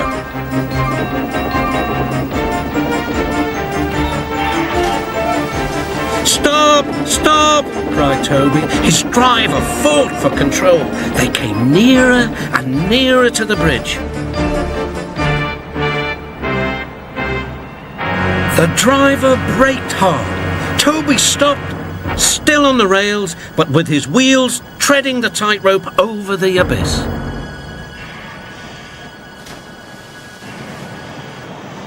Mavis was horrified and quickly came to the rescue. Workmen anchored Toby with chains whilst she pulled the trucks away. Then she helped Toby to safety.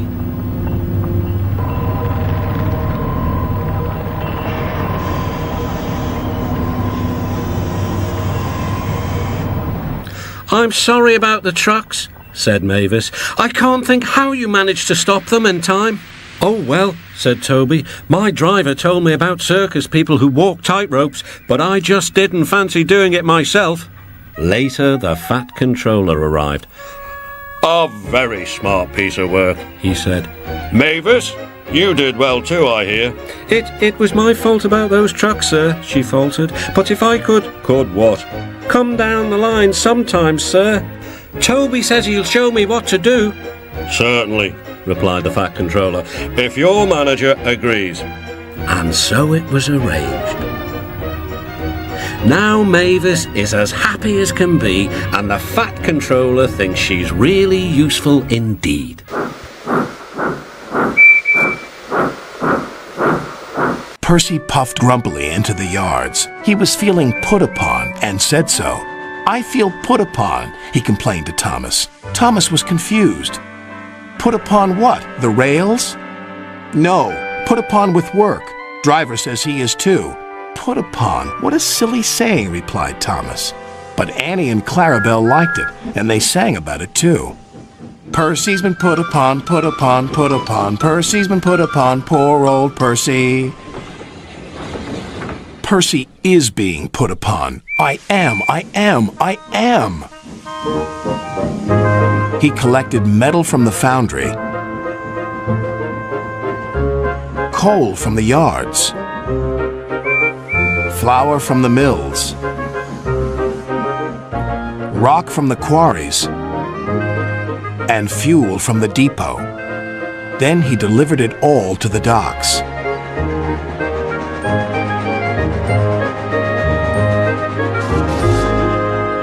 Next, he collected some empty freight cars. "Who's this dirty little engine?" cried the freight cars. "We want Thomas or Duck." Percy ignored them. Put upon, that's what I am. That night, all the engines laughed at him. "We can see what's been put upon you," said Thomas. "Silence," said Sir Topham Hatt. "Percy, you've done a good day's work. Now get a good night's rest." "Yes, sir. Thank you, sir." Next morning, he took some freight cars to the coal yards. Then he had to push empty freight cars to the mine shaft. When he arrived, there was trouble. The foreman spoke to his driver. "The freight cars are stuck on the mechanism. All they need is a good push. We'll do it right away." Percy shunted back to where a large canvas barrier was used to protect his line from loose rocks. Percy charged at the line of freight cars too fast and too hard. "Oh no!" gasped Percy. The freight cars broke free, but ran out of control to the mines below. On! Faster, faster!" the silly freight cars yelled. Then there was trouble again.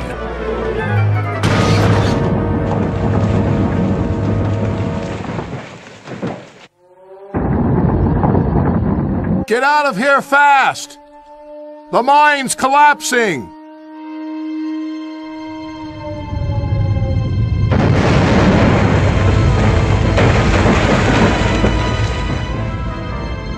"We'll just have to make a run for it, Percy," called his driver. "There's going to be an avalanche," wailed Percy. And he was right. Worse still, the track he was on began to crumble. "Oh, help!" wailed Percy. Then he remembered something he had seen earlier. "There's a canvas barrier by the track. That might save us." They were just in time.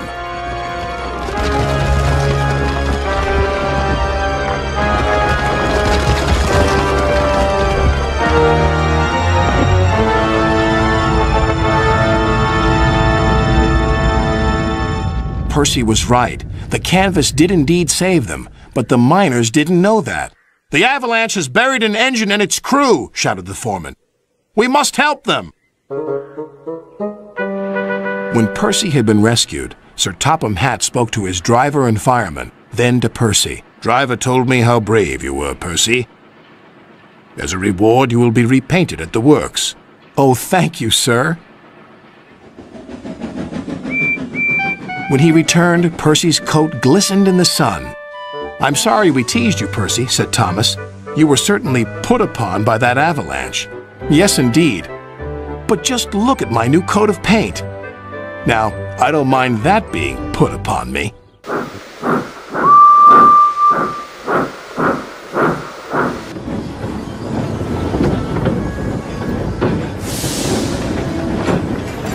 One evening, James puffed into the shed and began grumbling to the other engines. "I'm exhausted. Umpteen passenger trains and one too many goods runs. Thank goodness I'm helping on Edward's branch line tomorrow. I could do with a rest." "Rest?" scoffed Duck. "Rest? Branch lines are hard work, James. We work just as hard as any mainline engine. Sometimes even harder." "Pah! Can't be that hard, Duck. Oh, you wait and see tomorrow."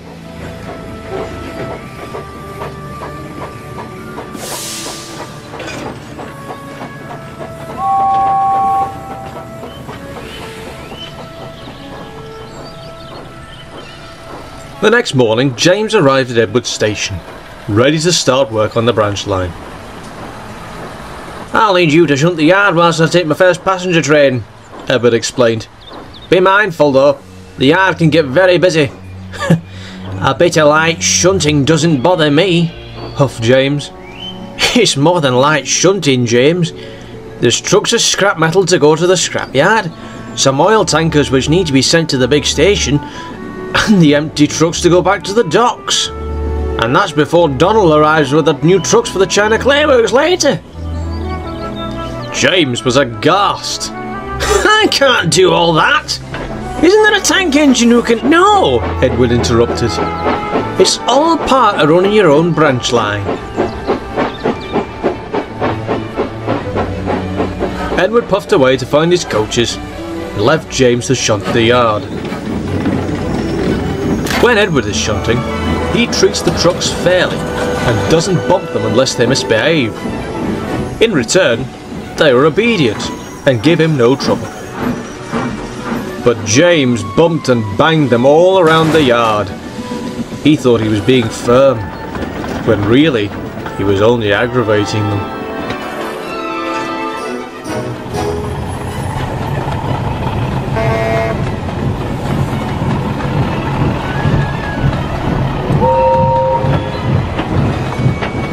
Gordon laughed when he pulled in with the express. Oh look, he teased. It's a new tank engine. Oh, I'm sorry, James, I didn't realise it was you. It's not funny, he whinged.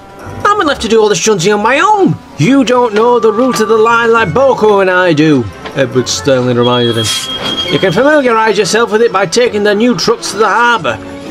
James let off steam furiously. First shunting, now a goods train.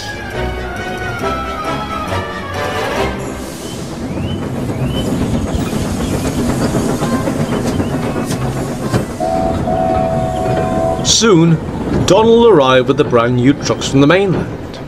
You could see how rough James was being with the trucks. You know how spiteful trucks can be, James. They'll pay you out if you're not careful. They won't get the better of me. Can't allow that, the new trucks said to one another. He won't push us around. We'll show him.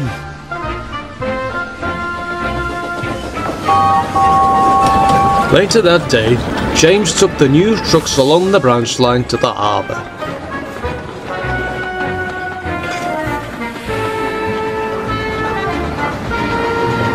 Next morning, Bill and Ben brought the loaded trucks back to the harbour yard.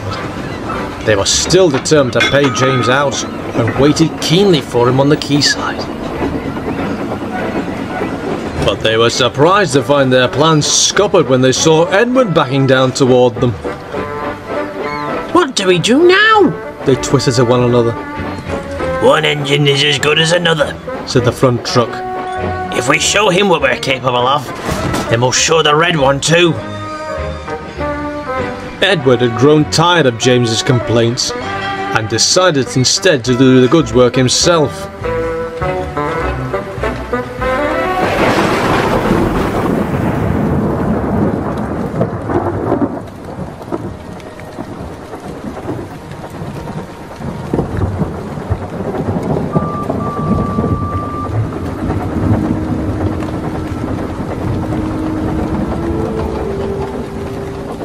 The rain had made the rails slippery, and Edward was having to take care to maintain grip.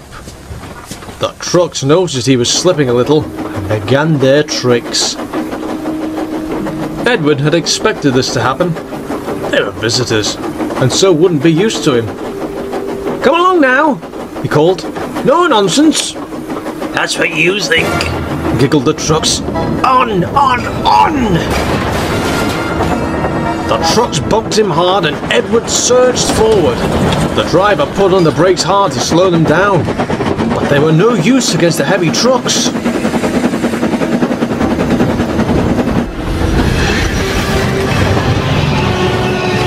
Edward was beginning to fret. He knew that the junction wasn't far away, and if he didn't slow down sufficiently by then, there could be a serious accident.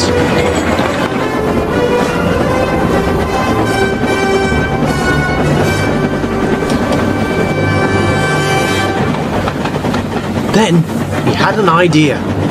I know how we can stop them, he called to the driver. Slow me right down for the hill. We'll be able to control them from there, with all the weight behind me. The driver agreed.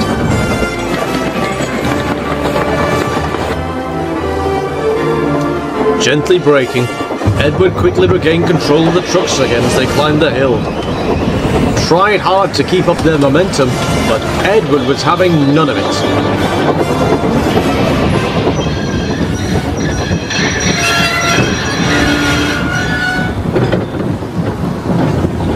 "Well done, you clever old engine," called his driver. "You've saved the day."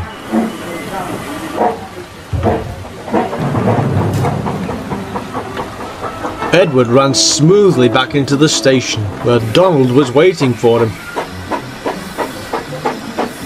"I would have thought after all the trouble James was giving those trucks yesterday they were up to no good. All you need is a bit of patience and a bit of experience to handle trucks, Donald. An engine like you should know that."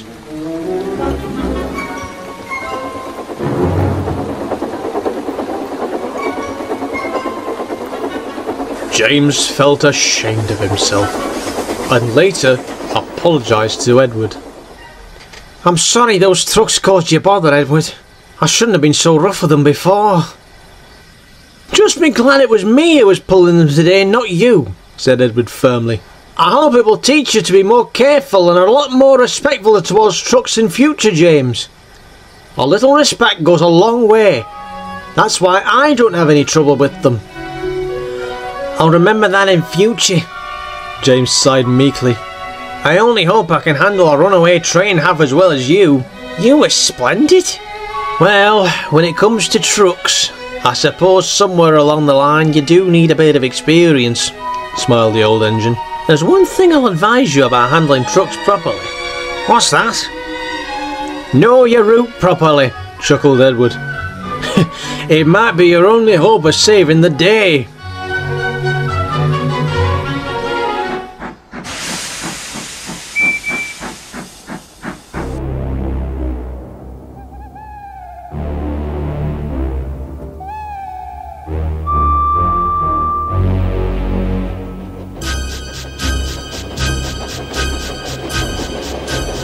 Every year, on the date of the accident, it runs again as a warning to others, plunging into the gap, shrieking like a lost soul. Percy, what are you talking about? The ghost train. Drivers saw it last night. Where? Asked Thomas and Toby. He didn't say. Oh, it makes my wheels wobble to think of it. Puh, said Thomas. You're just a silly little engine. I'm not scared.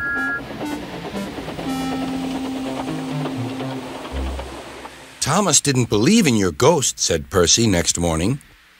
His driver laughed. Neither do I. It was only a pretend ghost story.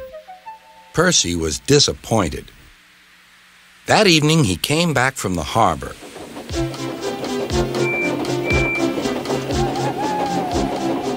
Percy knew where he was, even in the dark. Crow's Farm Crossing. We shan't be long now.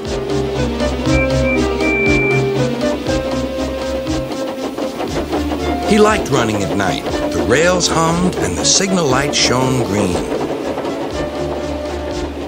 But a broken cartload of lime lay ahead. Sam the farmer had just gone for help.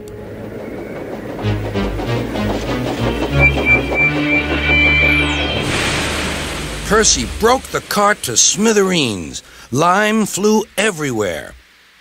He puffed quickly to the nearest signal box. Percy's driver explained what had happened. I'll see to it, said the signalman. But you'd better clean Percy, or people will think he's a ghost. Percy chuckled. Do let's pretend I'm a ghost and scare Thomas. That'll teach him to say I'm a silly little engine. Toby promised to help.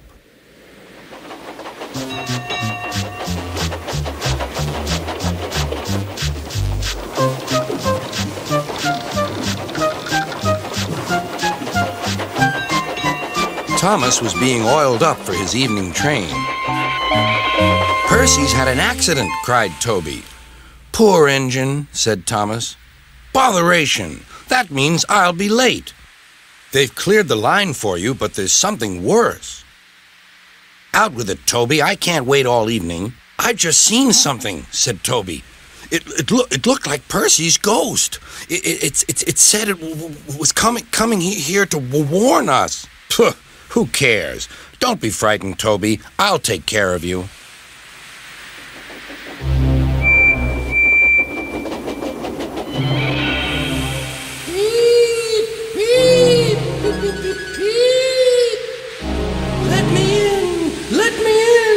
Wailed Percy.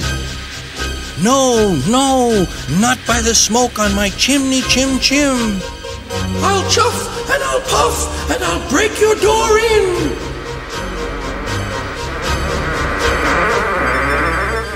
Oh dear, exclaimed Thomas. It's getting late. Oh, I'd no idea. Oh, I must find Annie and Clarabelle. It was morning when Thomas returned. Where have you been? Asked Toby. Well, said Thomas, I knew you'd be sad about Percy, and I didn't like to intrude. I slept in the freight shed and... Oh, sorry, can't stop. Gotta see a coach about a train. Percy was none the worse for his adventure, and was still enjoying himself enormously. He had heard everything. Well, what do you know about that? Anyone would think, chuckled Toby, that our Thomas had just seen a ghost.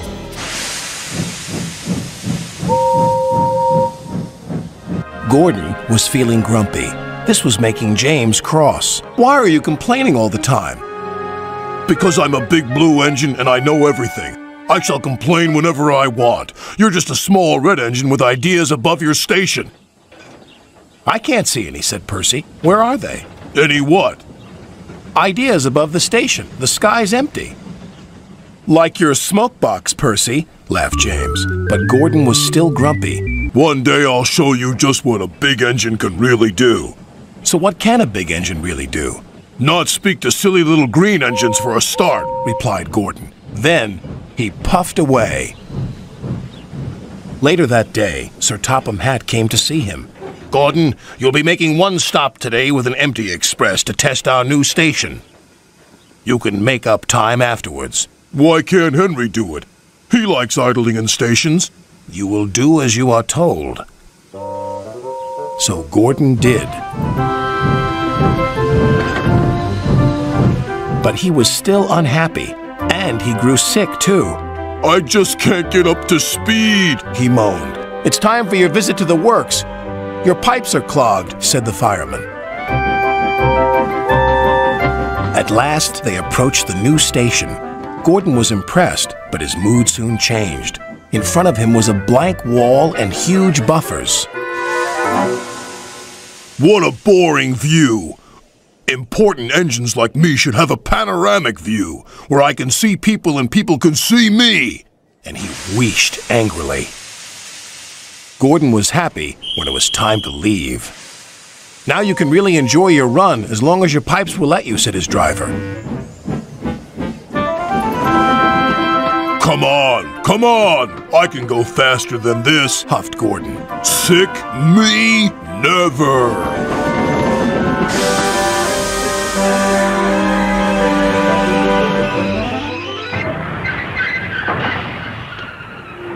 But Gordon began to feel more and more feeble, and soon he came to a complete stop.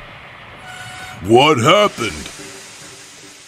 His driver and fireman inspected him. Something's broken inside you, Gordon, said his fireman. Now you really will have to go to the works. Gordon was still fuming when James arrived to collect his coaches. Well, so much for knowing about everything. You got too puffed up in your boiler, so it serves you right. When Gordon returned from the works a few days later, he was still boasting. I am the finest engine on the island of Sodor, probably the finest in the world. Come on, Gordon. We're going to the official opening of the new station.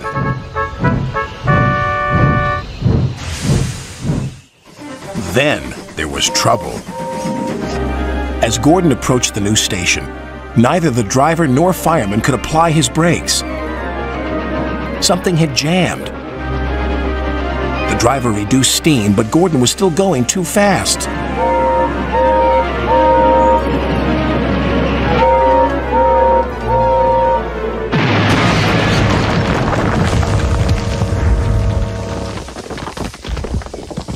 Help me, please.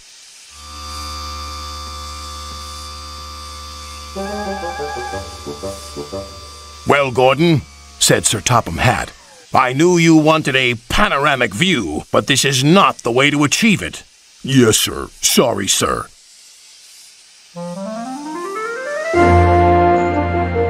When Gordon was repaired again, he took Sir Topham Hatt to the new station for its second official opening.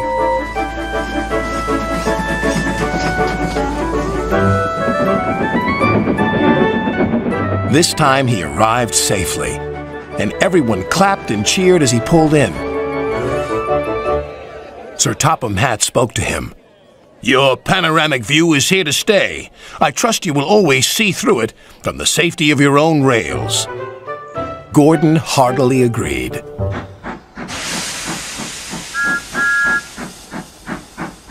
It was full steam ahead on the island of Sodor. All the engines were running on time.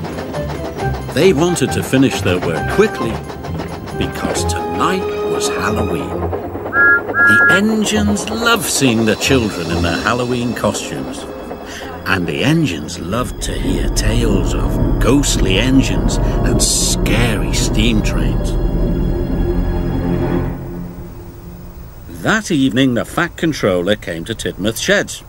"Thomas and Emily, you must go to the smelter's yard," he said. "An important delivery of iron must be collected right away." "Yes, sir," they puffed. Percy thought the smelter's yard was spooky. He was worried about his friends. "Look out for ghosts," he whistled nervously. "It is Halloween." "There's no such thing as ghosts," Thomas said cheerfully. "It's just silly make-believe," added Emily, and they steamed off to the smelter's yard. The sun was setting, and it was getting dark. "Imagine being scared of Halloween," puffed Thomas. "Or the smelter's yard," sniffed Emily. "Pah," added Thomas. Thomas and Emily enjoyed feeling brave.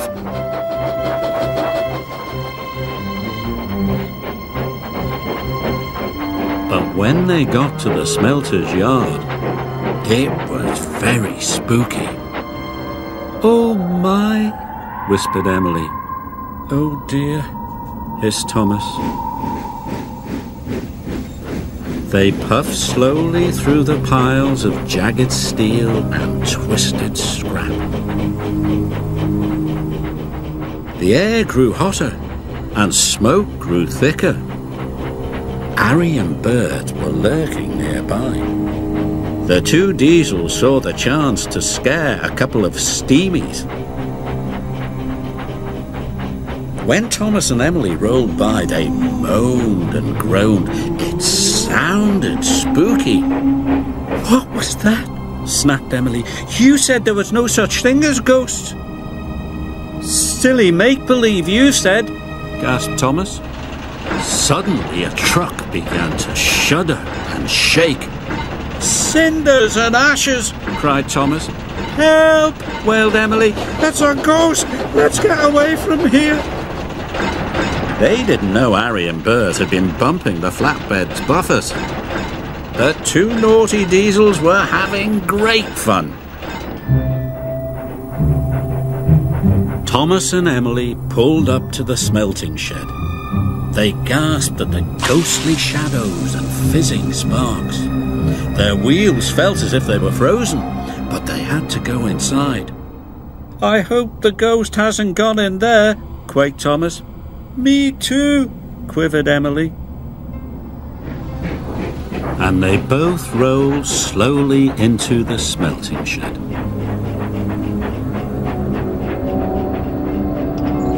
Inside, chains clanked and strange shadows danced across the walls.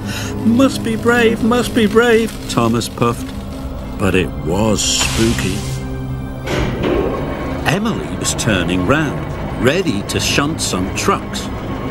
A great whoosh of sparks lit up the shed. "Burst my buffers!" cried Emily. Emily was scared. She didn't notice the huge white tarpaulin. It fell, covering her from funnel to footplate.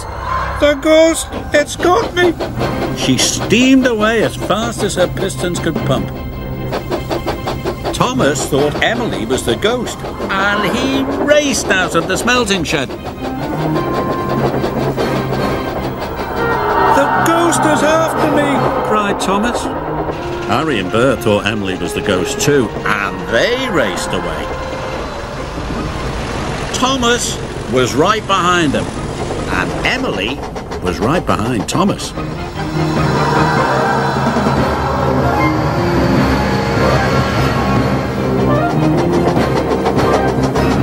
Help! Emily cried, the ghost has got me! Harry, Bert, Thomas and Emily raced towards Tidmouth's sheds. Tidmouth's sheds was quiet and peaceful. All the engines were fast asleep. Thomas's whistle soon woke them up. It's Thomas! Cried Percy. Something must be wrong. Suddenly he saw Thomas, Harry and Bert racing into the yards. Stop! He cried. Harry, Bert and Thomas applied their brakes. They stopped just in time. The ghost is after us, whistled Thomas. Percy was scared, but just then Emily raced under a signal and the tarpaulin flew off.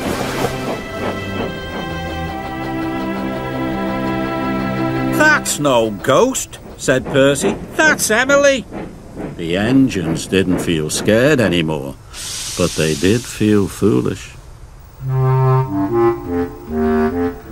The Fat Controller arrived wearing his pyjamas. What is all this fuss and bother? He boomed. This has caused confusion and delay. But, sir, cried Thomas, the flatbeds were rattling, and we heard moaning, said Emily. And groaning, added Thomas. The Fat Controller looked at Harry and Bert. Do you know anything about this? He asked sternly. It was us, sir, Bert mumbled. For your punishment, you will go back and collect the iron at once, said the Fat Controller. Yes, sir, said Harry and Bert, and they rumbled away.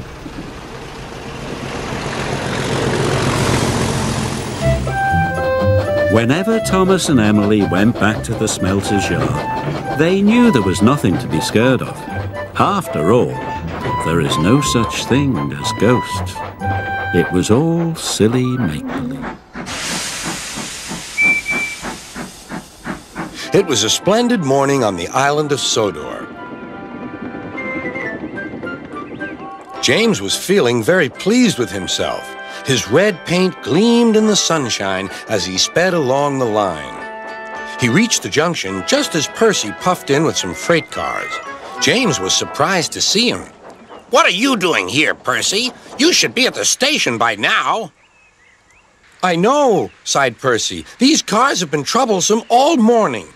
That's no excuse, Percy. Nothing should stop us. Sir Topham Hatt relies on us to be on time. Now, if you'll excuse me, I'll be on my way. And James puffed importantly away. Bossy buffers, muttered Percy.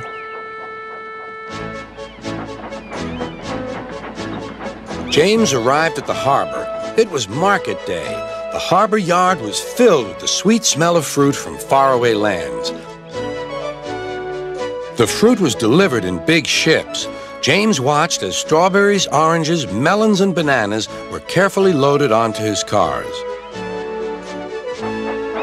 Then he set off for the station on the main line.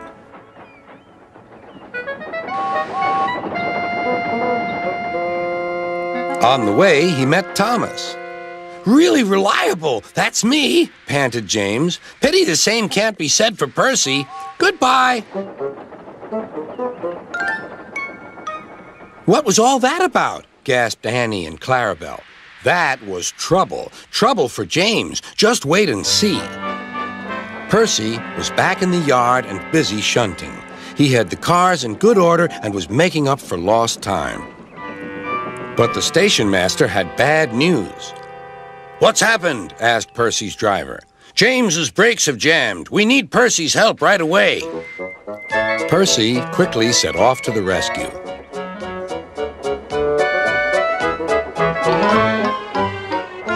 James was stuck on the line and looking glum. Percy couldn't help laughing.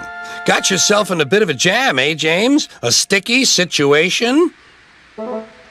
Be quiet. It's not funny having jammed brakes. And not very reliable either. I'm surprised you let it happen, James. Nothing should stop us engines. That's enough, Percy, said the driver. Can you push these cars? Of course I can. There's no time to lose. James has done too much of that already. James angrily hissed steam as Percy was coupled to the cars. Off we go, said Percy. I'll have to go fast to get there in time. Those big engines are so unreliable. Be careful, Percy, called his driver, but Percy was in a hurry.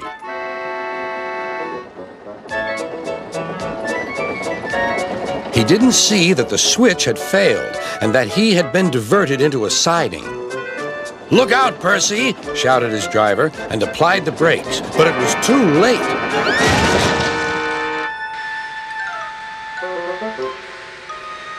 The driver and fireman had jumped clear, but squashed fruit squirted all over Percy.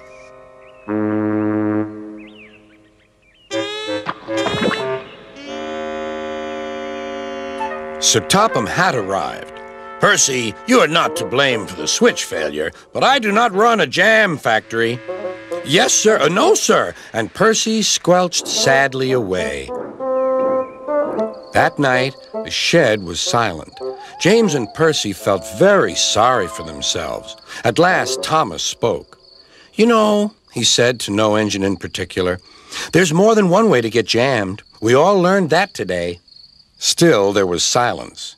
What's more, we also learned that sometimes when engines help each other out of a jam, things can still go wrong. So, said a voice, so that means we learned a lot today, and therefore... Then came a chorus. We're really useful engines after all.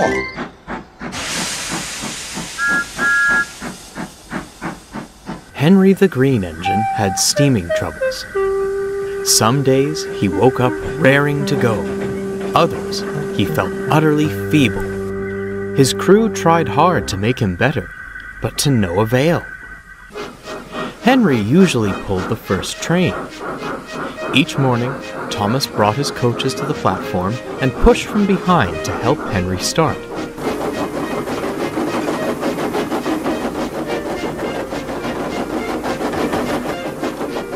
He always whistled, "Good luck!" And Henry would whistle, "Thank you!" No matter how little steam he had. This made Thomas happy, but Henry's troubles concerned him.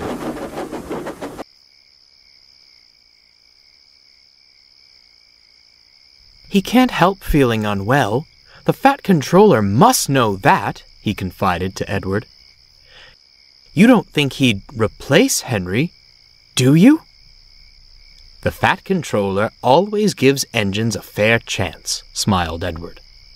And Henry's a good sort. Even so, he sighed, something must be done. Thomas gulped. Edward's remark didn't feel very reassuring.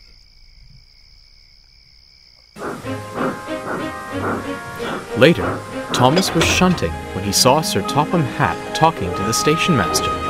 He couldn't quite hear the discussion, but he did hear Henry and making arrangements. Oh dear, Henry is being replaced, he thought. Little Thomas, beckoned Gordon. My coaches need shunting, thank you very much. As Thomas coupled to the train, a thought struck him. Perhaps I could... Yes, it's perfect, he beamed.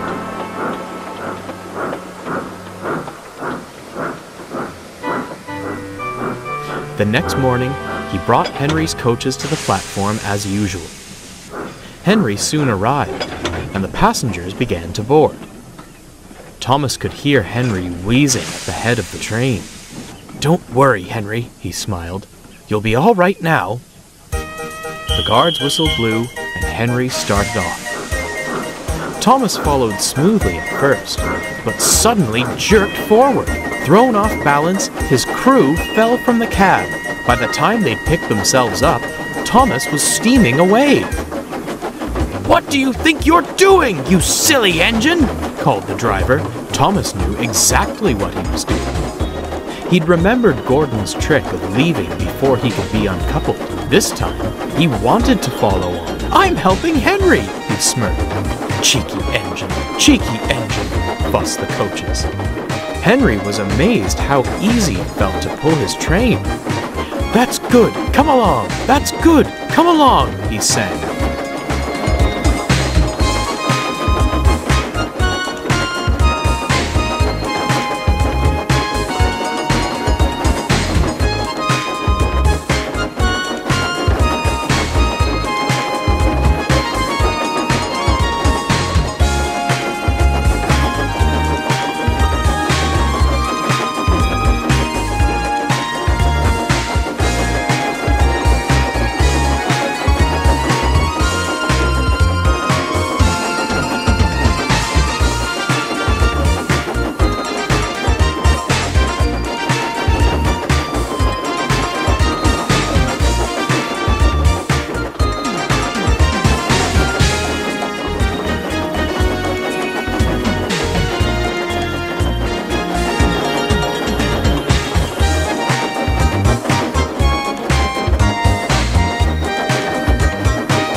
Wouldn't be good for long. They approached the first station, and Henry slowed down. But Thomas didn't. He was so pleased with his plan that he wasn't paying attention. "Stop! Stop! Stop!" shrieked the coaches. Without his driver, Thomas couldn't stop. Henry braked with all his might. The train slowed to a crawl, but Thomas's wheels kept spinning. "Ooh!" he winced, shutting his eyes. Suddenly, he felt his handbrake move, and his steam was shut off. He opened his eyes.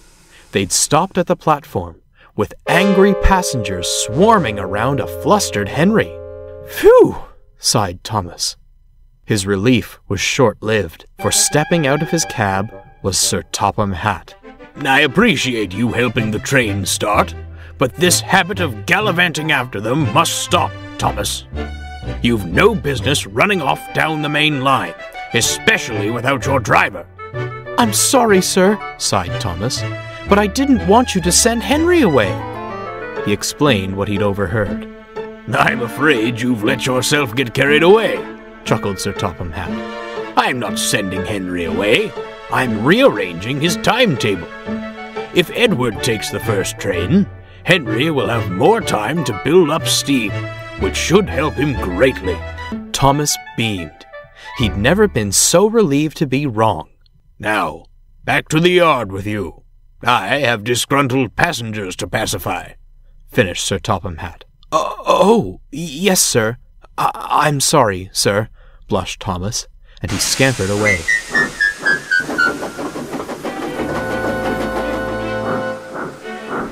That night, Henry backed down beside Thomas in the shed. "It was most kind of you to help me. Now that I have more time to build steam, maybe all my trains will be that easy to pull. Even without you at the back," he chuckled. Thomas smiled, thankful that Henry wasn't going anywhere.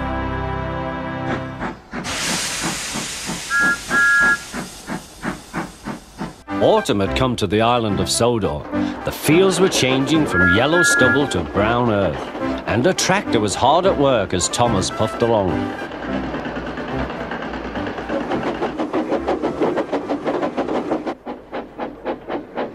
Later, Thomas saw the tractor close by. "Hello," said the tractor. "I'm Terence. I am ploughing." "I'm Thomas. I'm pulling a train." "What ugly wheels you've got." They're not ugly, they're caterpillars, said Terence. I can go anywhere, I don't need rails. I don't want to go anywhere, said Thomas. I like my rails, thank you. Winter came with dark clouds full of snow. I don't like it, said Thomas's driver. A heavy fall is coming. I hope it doesn't stop us. Huh, said Thomas. Soft stuff, nothing to it. And he puffed on, feeling cold but confident. They finished their journey safely, but by now the country was covered. You'll need your snowplow for the next journey, Thomas, said his driver. Huh! Snow is silly soft stuff, it won't stop me. A snowplow was heavy and uncomfortable and made Thomas cross. He shook it and he banged it, and when they got back, it was so damaged that the driver had to take it off. You're a very naughty engine, he said to Thomas. Next morning, Thomas's driver and fireman came early and worked hard to mend the snowplow, but they couldn't make it fit. Thomas was pleased. I shan't have to wear it, I shan't have to wear it, he puffed to Annie and Clarabel. But they were rather worried. I hope it's all right, I hope it's all right, they whispered to each other. The driver was worried too. It's not bad here, he said to the fireman, but it's sure to be deep in the valley. Silly soft stuff, puffed Thomas. I didn't need that stupid old thing yesterday, and I shan't today. Snow can't stop me. He rushed into a tunnel thinking how clever he was, but there was trouble ahead. Cinders and ashes, said Thomas. I'm stuck. And he was. Back, Thomas. Back, said his driver. Thomas tried, but his wheels spun and he couldn't move. The guard went back for help, while everyone else tried to dig the snow away. But as fast as they dug, more snow slipped down until Thomas was nearly buried. Oh, my wheels and coupling rods! I shall have to stop here till I'm frozen. What a silly engine I am! And Thomas began to cry.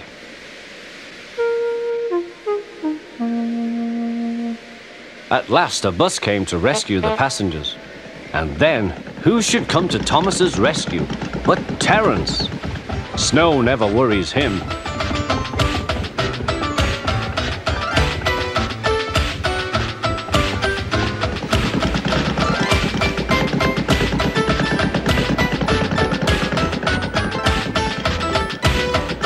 He pulled the empty coaches away, then came back for Thomas. Thomas's wheels were clear but still spun when he tried to move. Terence tugged and slipped and slipped and tugged, and at last dragged Thomas clear of the snow, ready for the journey home.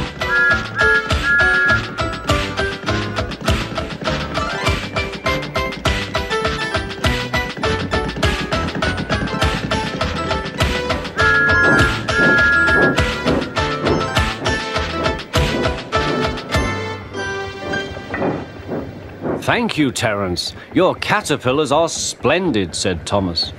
I hope you'll be sensible now, Thomas, said his driver. I'll try, said Thomas, and he puffed humbly away.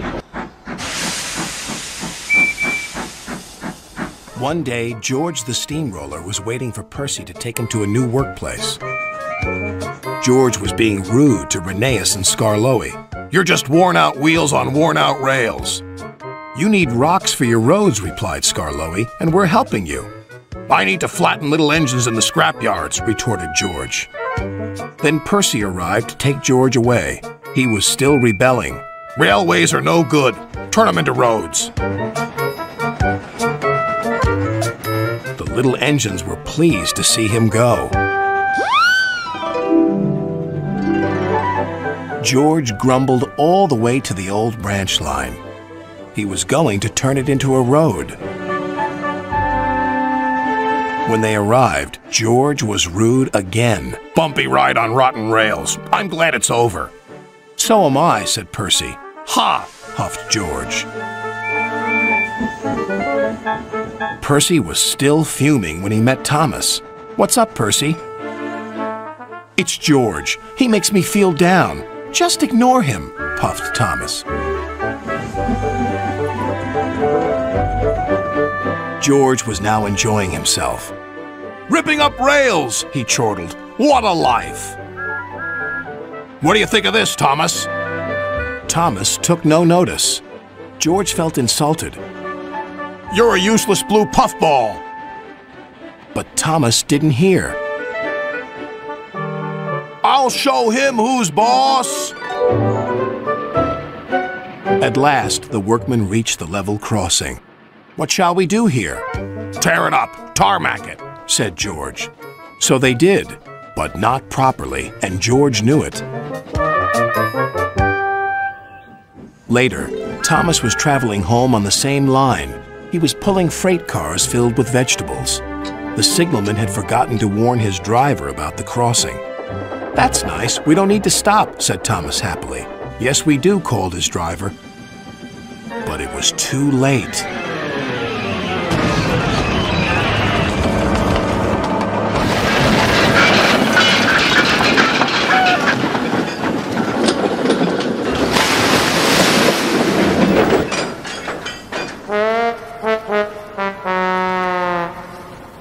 Next day, Percy told Gordon all about George. "Huh," snorted Gordon. "You're just a small engine. That's why he's rude to you. He wouldn't dare cause me any trouble." George had been taken to some yards to work. Duck arrived with a train of empty freight cars. George was blocking his way, and a car was stuck on the main line. "Let me through," demanded Duck. "You'll just have to wait," replied George. "There's no time to wait. I must clear my freight cars from the main line to let Gordon through." "Then he'll have to wait too," said George. Duck's driver went to complain to the station master, but the signalman had set the signal to allow Gordon to speed through. His passengers were singing his praises, and he was making express time. "I'm the greatest! Just watch me fly by!" He whistled long and loud as he approached the station. Suddenly, he saw a freight car on the line ahead. "Get out of my way!" But the freight car wouldn't move until Gordon forced it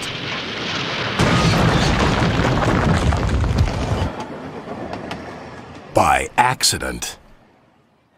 Gordon was worried that Sir Topham Hatt would be cross. He was, but not with Gordon. "Whoever caused this disturbance will have me to answer to." And he did, a few days later. "Look who's here," said Thomas. George had been found out by Sir Topham Hatt and punished. He looked miserable. "Now we'll get some peace at last," said Percy. "I want to get rolling again, but I've got to wait a whole week till I do." "And then you'll be just as rude as ever." "Eh, George?" "I hope not. Don't you?"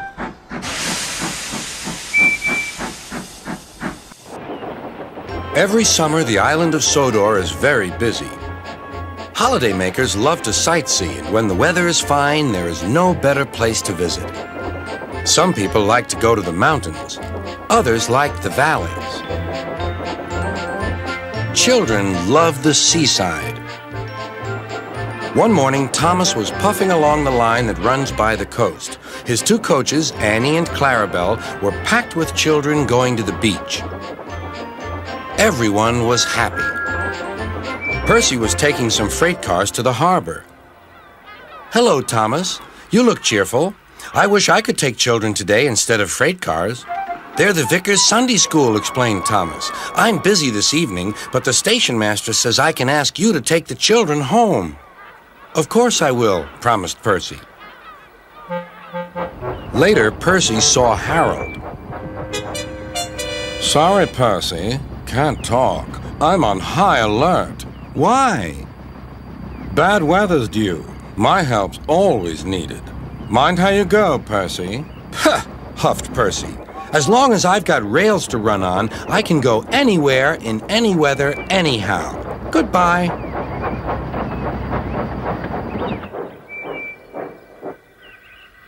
Be careful, warned Edward. There's a storm coming. A promise is a promise, thought Percy, no matter what the weather. The children had a lovely day, but by tea time, dark clouds loomed ahead. Andy and Clarabelle were glad when Percy arrived. He was just in time. The rain streamed down Percy's boiler. Ugh, he shivered and thought of his nice dry shed.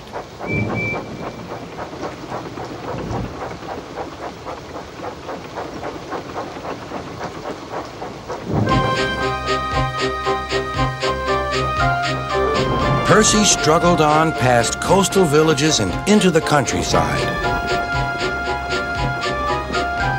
The river was rising fast. I wish I could see, I wish I could see, complained Percy as he battled against the rain.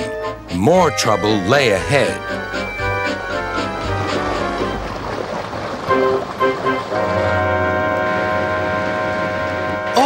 Hissed Percy. The water is sloshing my fire. Percy's driver and fireman had to find some more firewood. I'll have some of your floorboards, please, said the fireman to the conductor. I only swept the floor this morning, grumbled the conductor, but he still helped. Soon Percy's fire was burning well. He felt warm and comfortable again. Then he saw Harold. Oh dear, thought Percy. Harold's come to laugh at me. Something thudded onto Percy's boiler. Ow! Exclaimed Percy. He needn't throw things. It's a parachute, laughed his driver. Harold's dropping hot drinks for us. Thank you, Harold, whistled Percy. Good to be of service, replied Harold and buzzed away. The water lapped Percy's wheels. Percy was losing steam again, but he plunged bravely on. I promised, he panted. I promised. He made one more big effort, and at last, exhausted but triumphant, he brought the train home. Well done, Percy, cheered Thomas. You kept your promise, despite everything.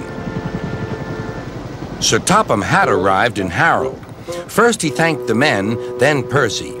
Harold told me you were a wizard. He said he can beat you at some things, but not at being a submarine. I don't know what you two get up to sometimes, but I do know that you're a really useful engine. Oh, sir, whispered Percy happily.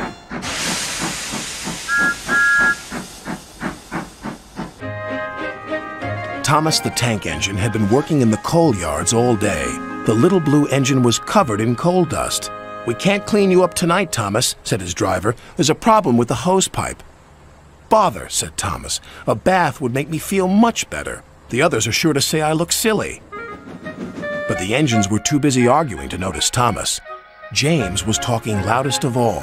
I deserve a new coat of paint. Sir Topham Hatt says I'm the pride of the line, and... Rubbish, huffed Henry. We're all the pride of the line. It's been like this all day, confided Percy to Thomas. James is getting a new coat of paint and won't stop boasting about it. Why, James? I'm the one who needs a new coat. Look at me. I'd rather not, retorted James. You're not a pleasant sight, and wouldn't understand the needs of a really important engine. Thomas was fuming. Next morning, as James was being repainted, Henry had an accident. If you can't push cars properly, Henry, why not talk to a tree instead? You know how much you like the forest. As a matter of fact, bossy boiler, Sir Topham Hatt is inspecting the island for trees that are too close to the line. He's worried they might cause trouble. Pah! Laughed James. If I came upon a tree, I'd just push it aside. Really? Henry replied. Soon James was showing off his paintwork. Make way for an important engine. You wouldn't feel important if one of those trees crashed on you. You'd feel hurt, reproached Percy. Rubbish! It wouldn't dare! You should be careful, James. Trees can be just as powerful as engines, advised Terence. Oh, please.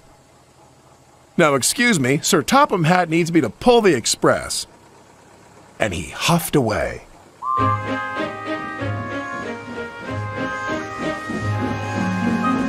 But James was wrong. You must go to the yards and collect an important goods train, James. It's heavy, so be careful, said Sir Topham Hatt. But, sir, I've just been repainted. Can't Thomas or Percy do it? They're dirty and like working with freight cars. Really useful engines don't argue. So James didn't. By the time he arrived at the yards, the weather had changed for the worse. Your color's nice, James. Pity about your face, though, said a freight car. James ignored them and set off.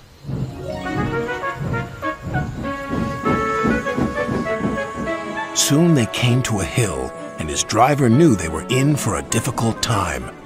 An old tree close to the track was being blown by the strong winds, and the rain had weakened the slope. All of a sudden, the tree moved.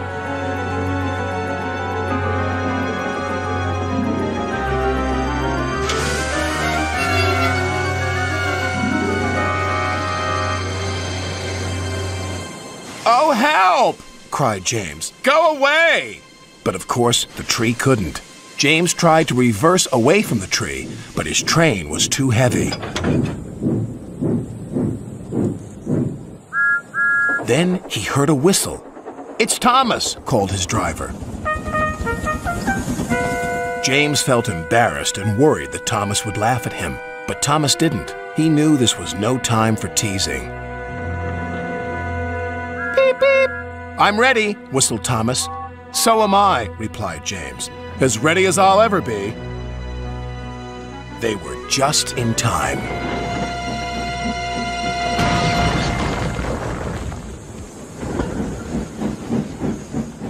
Later, James spoke to Thomas. Percy and Terence were so right to warn me. Thank you for rescuing me, Thomas. Oh, that's all right. We engines must pull together, whatever the weather. Just then, Edward bustled in. Sir Topham Hatt thinks you're both brave engines. Thomas, you're going to have a new coat of paint. And James, Sir Topham Hatt says that tomorrow you'll pull the Special Express. Everyone was very happy. Toby the tram engine was very excited. He was wearing a brand new bell that shone like gold. He was off to the seaside. His driver was explaining everything as they puffed along the line. There's a seaside village near here, and every year they have a big parade with a special attraction for all the visitors. This year, Toby, you're the special attraction. Thank you, sir, said Toby. But what does a special attraction do? Oh, just smiles and blows whistles at everyone, replied his driver. We're almost there. Listen, you can hear the seagulls. Soon they reached the little station by the village. But instead of a big welcome, there was just one man. He whispered to Toby's driver and turned sadly away. Well, if that doesn't take the biscuit, said Toby's driver. They've run out of room in the parade and don't need a special attraction after all. We've got to go home, Toby. I'm sorry, old boy. So am I, sighed Toby.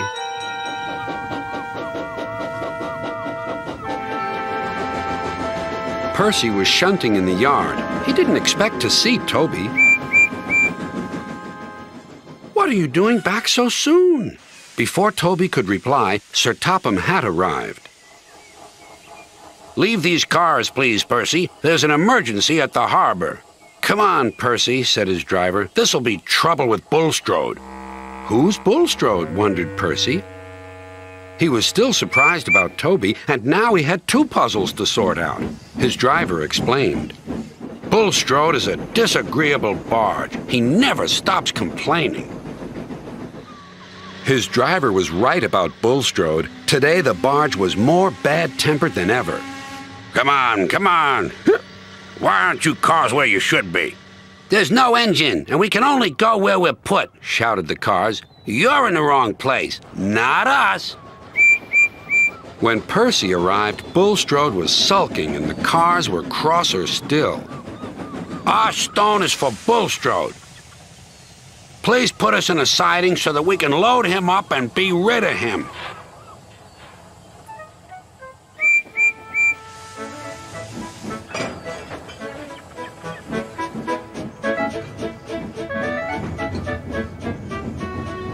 But the cars were being careless.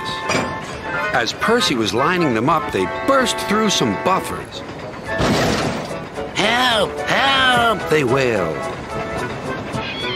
But it was too late.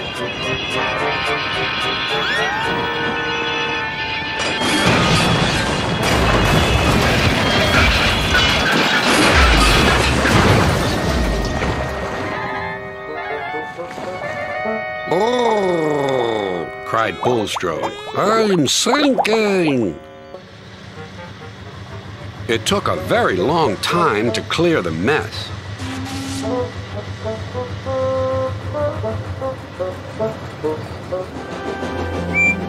When Percy got home, he and Toby exchanged all their news. Well, we've both had some seaside surprises today, laughed Toby. But Driver says that I'm a special attraction anyway, and so are you. Every time we go on our own line. What do you mean? Asked Percy. Well, all we have to do is smile and blow whistles at everyone.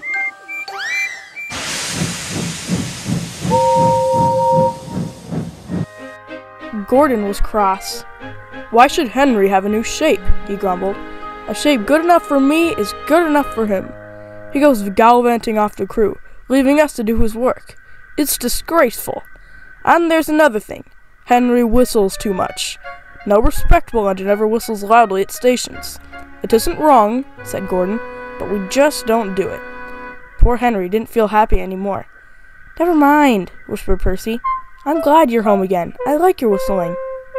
Goodbye, Henry, called Gordon the next morning as he left the shed.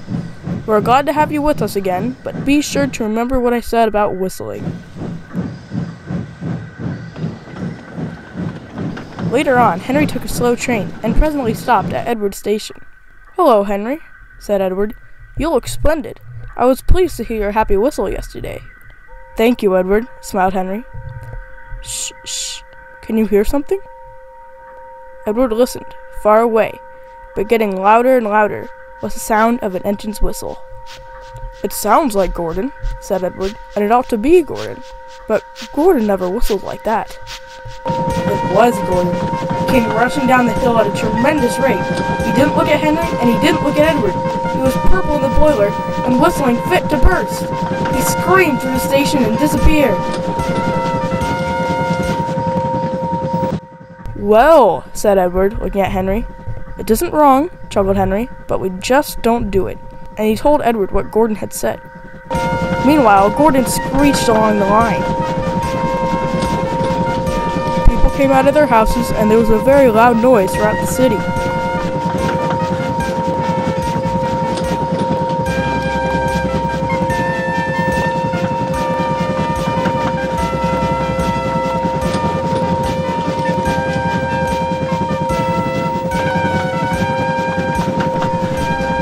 At the big station, the noise was awful. Porters and passengers held their ears. The Fat Controller held his ears too. He gave a lot of orders, but no one could hear them, and Gordon went on whistling. At last, he clambered into Gordon's cab. "Take him away," he bellowed, "and stop that noise!" Still whistling, Gordon puffed sadly away. He whistled as he crossed the points. He whistled on the siding. He was still whistling as the last deafened passenger left the station. Then 2 fitters climbed up and knocked his whistle valve into place. And there was silence. Gordon slunk into the shed. He was glad it was empty. The others came in later.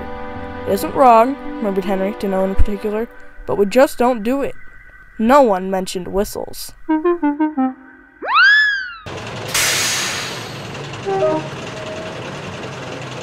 Mavis, the quarry diesel, had been doing odd jobs around the railway. She was delighted to get out of the quarry and loved exploring new places. One morning, the Fat Controller came to see her. I need you to take a delivery of fuel to the scrapyard. The other engines are busy, and it's not a job they particularly enjoy. Oh, I don't mind. Is there anything you want me to do afterwards? Just some shunting. I knew I could rely on you. She was soon happily trundling along the line. But her mood soon changed when she arrived. Large piles of scrap lay everywhere, and the air grew cold. A diesel sat waiting for her. Hello, chirped Mavis. I've brought your... About time you showed up, growled the diesel. Mavis was standing no nonsense. Excuse me, I'm right on time. Are you calling me a liar? I'm sure you've been called worse, she said smugly, and she flounced away before the diesel could say another word. Later, she was shunting in the yard with Thomas. I can see why you don't like going there. Too right. We're certainly grateful for... Thomas was suddenly interrupted as the Fat Controller arrived. I thought I could rely on you to deliver fuel, but the scrapyard had showed me they haven't received any chankers. But I did, sir, honestly. Perhaps you're not as ready for bigger jobs as I thought. You will return to the quarry until I can trust you again.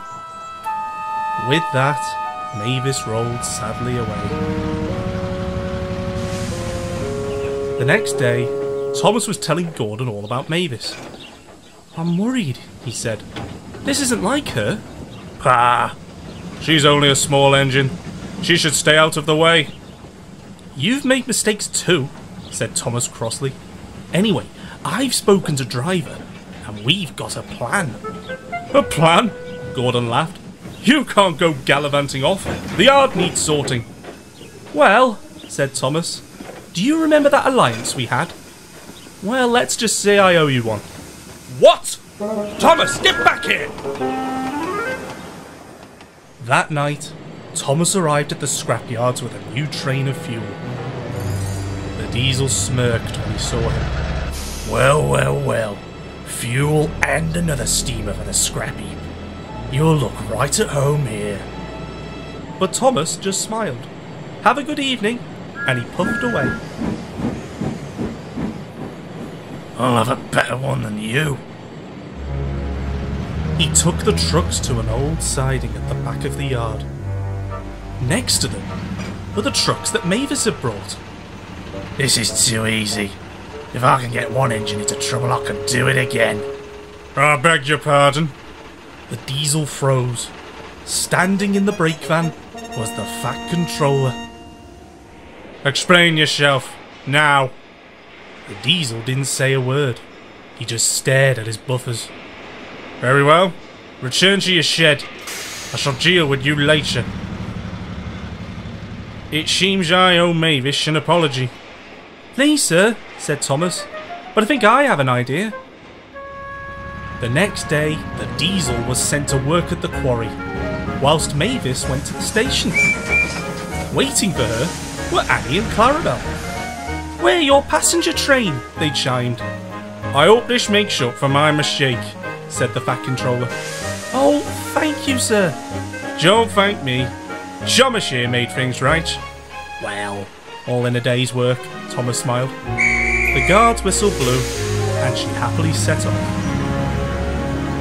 The Fat Controller suddenly had a thought. Thomas, if you're here, who's doing your work? Well, I asked. Oh dear. I know a song that will get on your nerves, get on your nerves, get on your nerves. I know a song that will get on your nerves, and this is how it goes. Oh. Bill and Ben are tank engine twins. Each has 4 wheels, a tiny chimney and dome, and a small squat cab. Their freight cars are filled with china clay. It is needed for pottery, paper, paint, and many other things.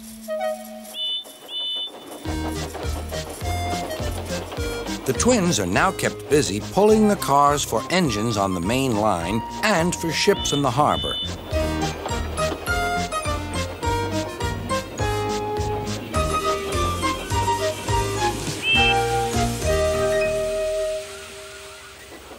One morning, they arranged some cars and went away for more.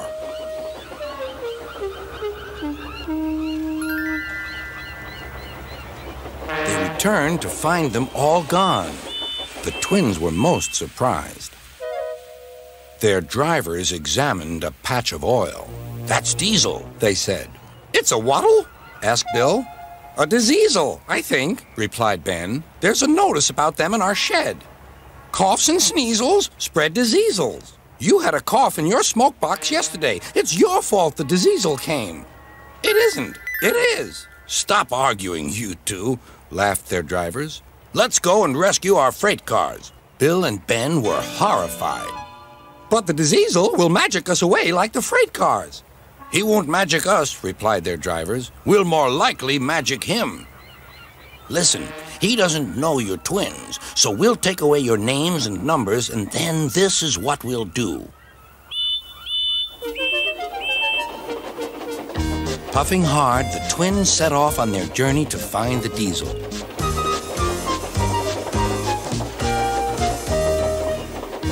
They were looking forward to playing tricks on him.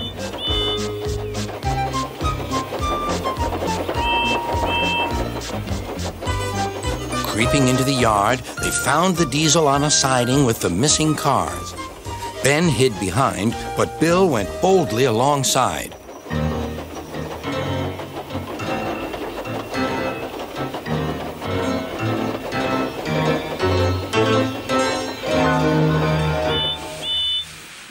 The diesel looked up.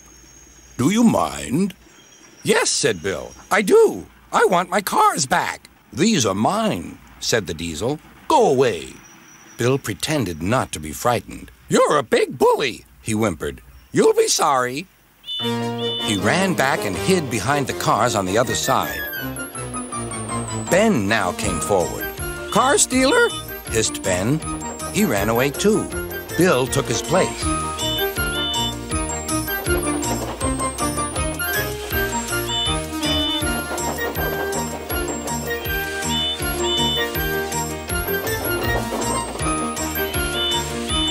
This went on and on till the diesel's eyes nearly popped out. "Stop, you're making me giddy." The two engines gazed at him. "Are there two of you?" "Yes, we're twins." "I might have known it." Just then, Edward bustled up. "Bill and Ben, why are you playing here?" "We're not playing," protested Bill. "We're rescuing our cars," squeaked Ben.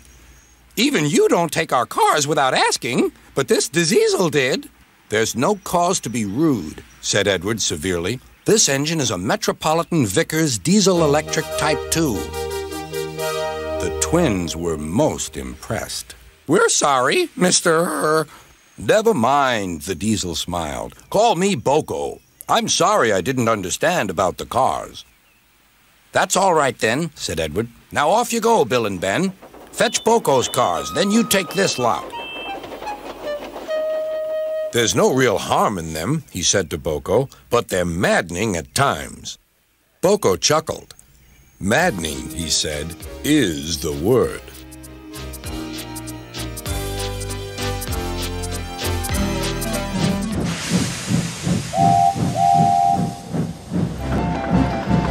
Trap points play a vital role in the yard. They stop runaways from colliding with trains on the main line. They went mostly unused, but if the need arose, they could derail runaway trucks, coaches, and even engines, as poor Duck found out.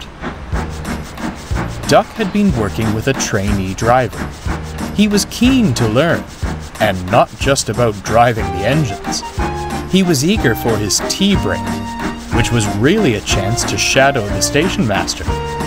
In his haste to leave, he hadn't put the brakes on properly, and Duck began rolling backwards. He shut his eyes as his weight shifted.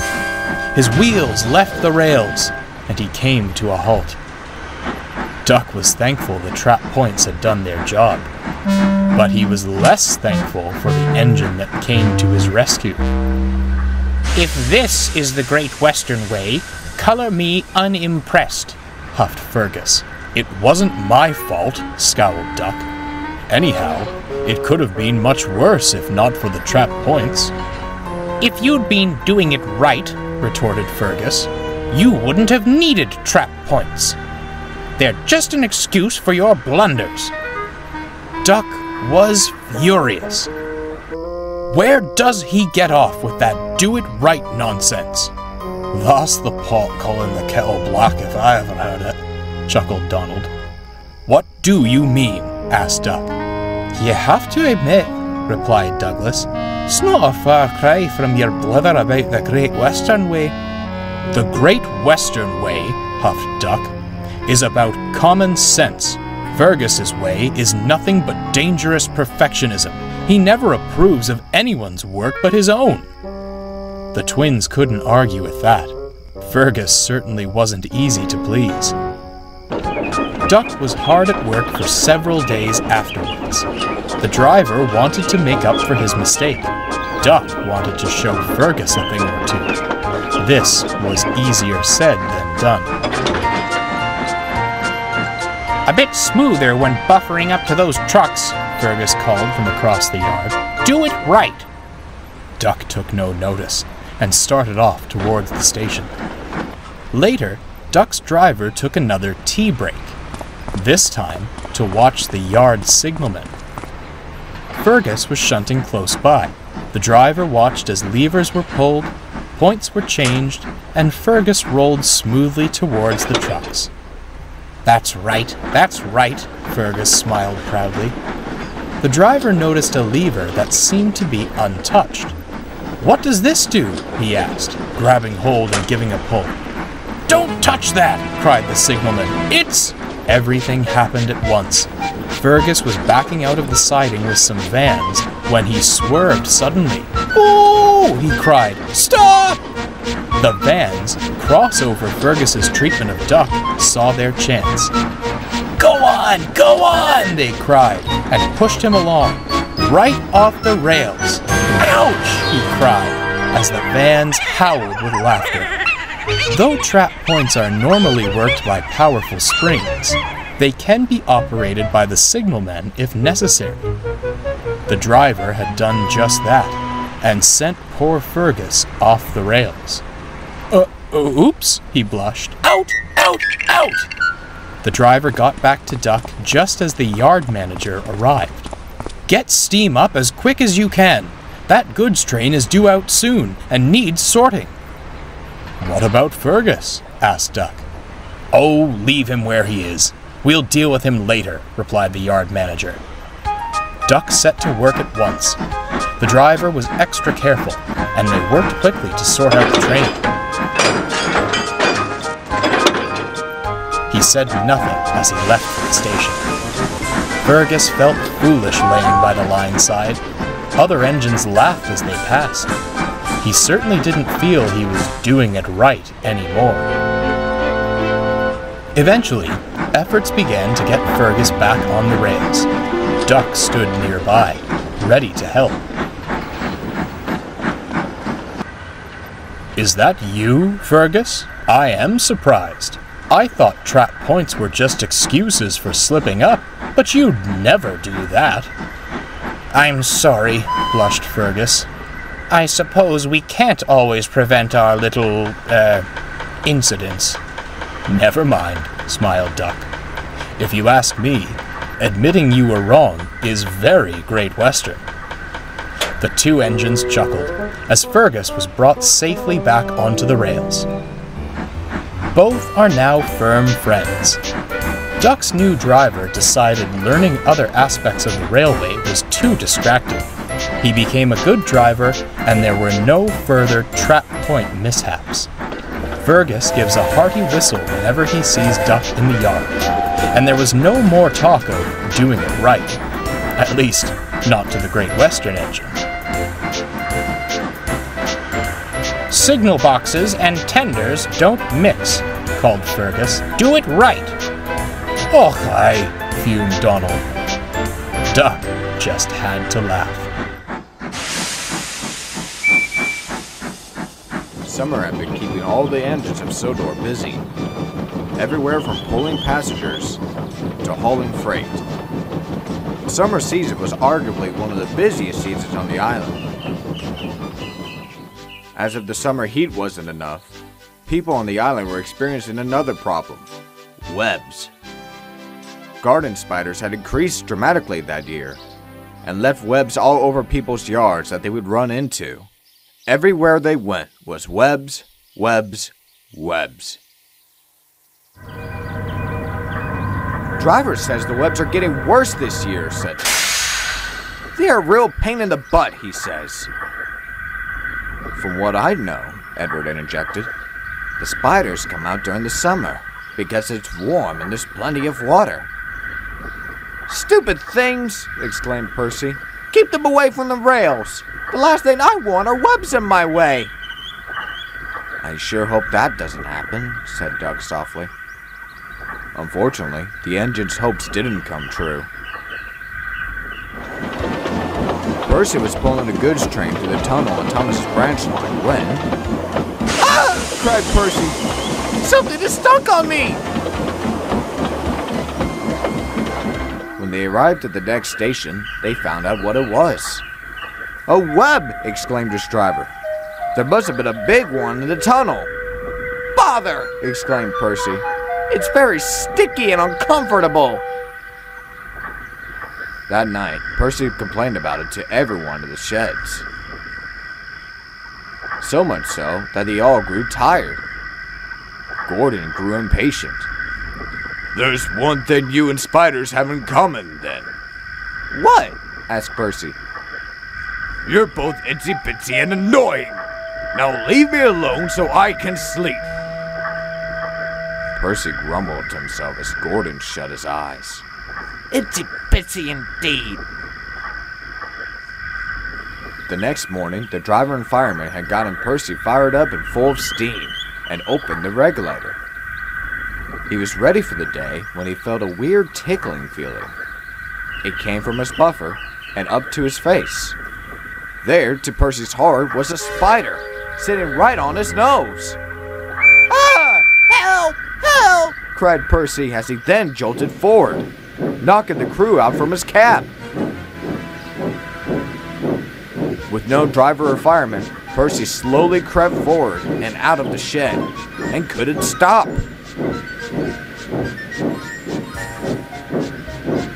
The turntable wasn't set yet, but Percy kept going forwards and forwards until he fell inside.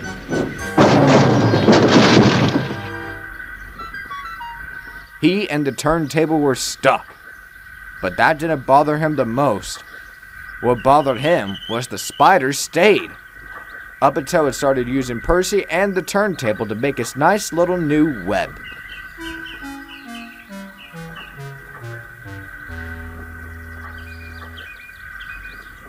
When Sir Topham Hatt arrived, he tried to keep his composure at the sight. The driver and fireman explained everything, and Sir Topham Hatt soon approached Percy. Well, Percy, I see you've been having some spider problems. Percy couldn't answer. He didn't want any web in his mouth. We'll get you out soon, and you'll be happy to know that I'm ordering for the cleaning of these webs. I'm sure if there are no webs, there will be no more of these sticky situations. Percy looked forward to that very much.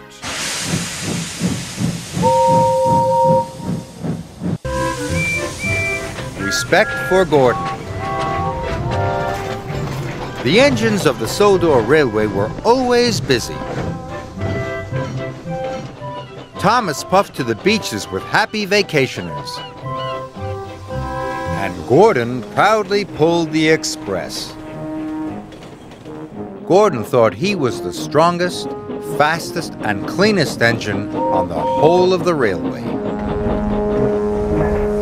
But one thing bothered him. His firebox rattled as it cooled down at night. Gordon knew his rattle stopped the other engines from getting to sleep. That night, Gordon's firebox went click, clunk, click, clunk. Thomas and Percy started to chuckle. "Rattler Gordon's keeping us all awake," peeped Percy. "The only engines keeping other engines awake," huffed Gordon crossly, "are little engines with very bad manners." But secretly he felt rather embarrassed. In the morning, Percy teased Gordon again. "Rattlebox is awake at last," he puffed out loud. Gordon ignored Percy. He did not like being called names. "I'm the strongest and the best," he told himself. "Strongest and best, strongest and best, cleanest and fastest, and pull the express." He wished the other engines would remember that. Later, Gordon pulled into Knapford Station. "Oh, look," laughed Emily. "Rattler Gordon's here. He's pulling the Click-Clunk Express." This made Gordon very cross indeed, especially because Diesel overheard. "I hope your Click-Clunk gets better soon, Oil Diesel." "See you later, Rattler." Gordon was very cross indeed. He decided it was time the other engines learned to treat him properly. So later at the water tank, he pulled up ahead of James. James was surprised. At Knapford, Percy had brought Gordon's coaches into number 1 platform. "Off you go now, Percy," said Gordon. "Number 1 is my platform. Little engines shouldn't hang around." "You're a boastful, bossy, big blue boiler," Percy muttered to himself crossly. Later, Gordon told his friends to give a polite toot-toot whenever they saw him. "But why?" asked Thomas. He was very puzzled. "Because," huffed Gordon grandly, "I'm the strongest and the best." And he steamed away. "You can toot at him if you like," wished Emily, "but I'm not going to." Gordon steamed across the island. He felt very pleased with himself. He was sure the other engines would forget his clunk-click and treat him properly now. He saw Emily coming. He listened for her toot-toot. But Emily didn't toot at all. This made Gordon very cross.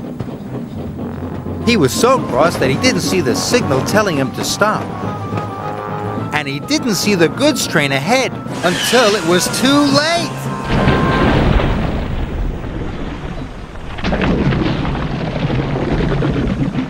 Luckily, no one was hurt.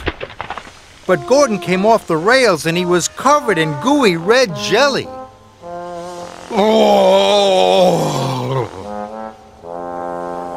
As Gordon waited to be put back on the rails, Percy arrived.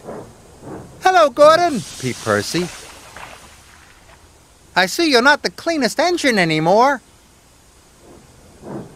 Then James puffed up. "I don't think you'll be pulling the express for a while, Gordon," joked James. Finally, Thomas arrived. "Gordon's a mess, Gordon's a mess. He's the largest and jelliest," puffed Thomas cheekily. At last, Gordon was back on the rails. He felt very foolish indeed. Edward pushed him to the fitter's yard. Gordon had to stay at the fitter's yard for a long time. It was hard to get the jelly out of his engine. Emily and Henry took in turns to pull the express for him.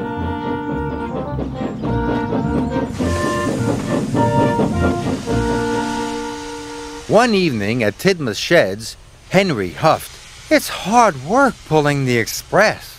"Yes," agreed Emily. "Gordon must be very strong to pull the express so fast."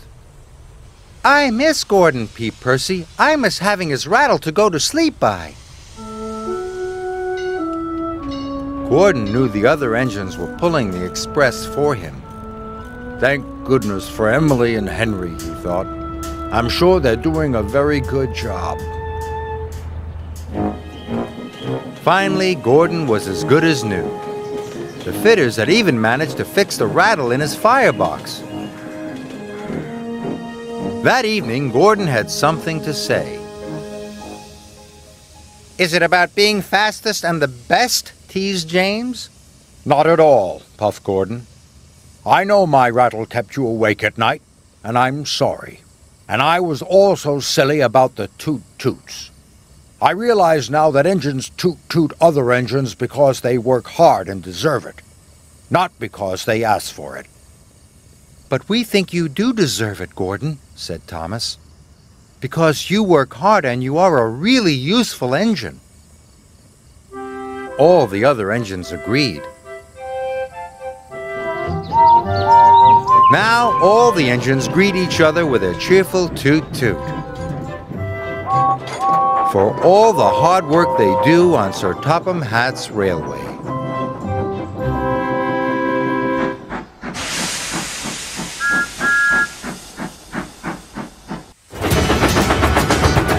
The fastest red engine on Sodor.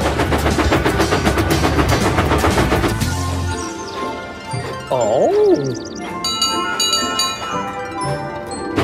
James is a really splendid red engine who loves to go fast. Sometimes a little too fast.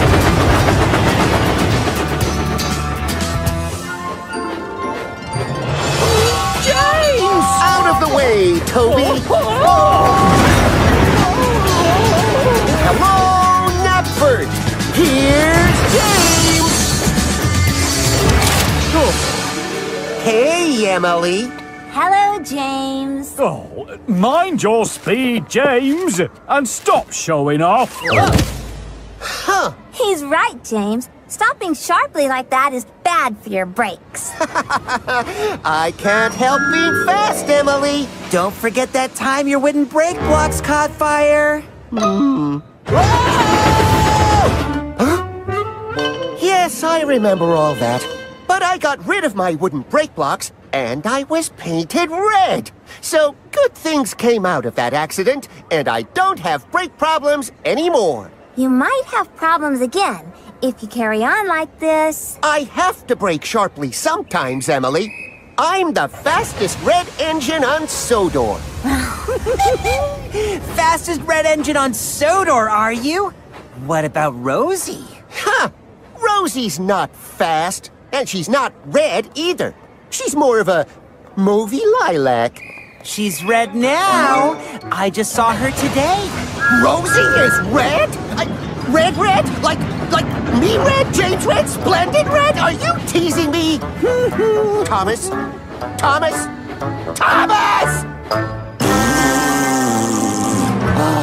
Cars?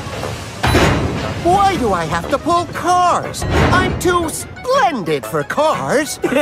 Too splendid? That's what you think. You can't pull coaches all the time. You troublesome trucks are lucky to be pulled by me. James wasn't having a very good day. And then he saw... Rosie? Oh, dear. What an awful noise! Why do we have to be pulled by those squeaky wheels? Hello, James. You really are red. Yes, I've been repainted. What do you think? I'll tell you what I think. I think you're trying to look like me. No, I'm not. Not so red now, squeaky wheels. Squeaky wheels. Why are they calling you that? No reason, just ignore them. Where are you off to then? I'm taking my cars to Crovansgate. I'm going to Crovansgate too. Want a race? Just to see which of us is the fastest red engine. Okay, that sounds fun. 1, 2, 3, go!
There's clearly something wrong with your brakes, James. You barely managed to stop. I don't think you should be racing. Maybe we should drive. Good idea. Oh, you're just worried I'll win and prove I'm the fastest red engine on Sodor. I don't care about that. You need to go to the steamworks and find out why your brakes aren't working properly. I'll deliver your cars while you're having your brakes checked. Fine. But when James stopped at the next signal, his brakes didn't make the horrid noise they had before. Huh? It didn't make a noise that time.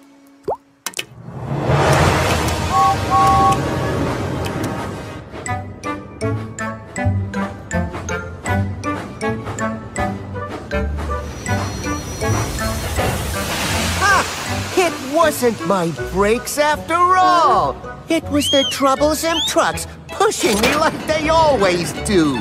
James was so convinced that there was nothing wrong with his brakes, he didn't even bother having them checked. Bye! James did have a problem. He was leaking brake fluid. And without enough fluid, his brakes couldn't work well at all. But he hadn't heard that horrible noise since he gave Rosie his troublesome trucks. And soon, James forgot all about being careful.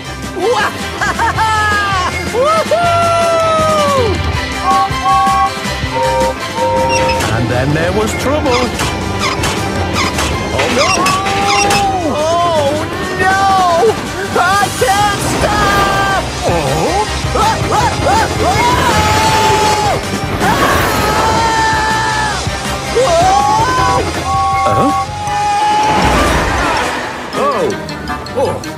James! Rosie!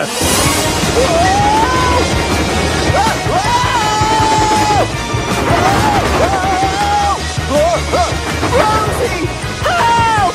James!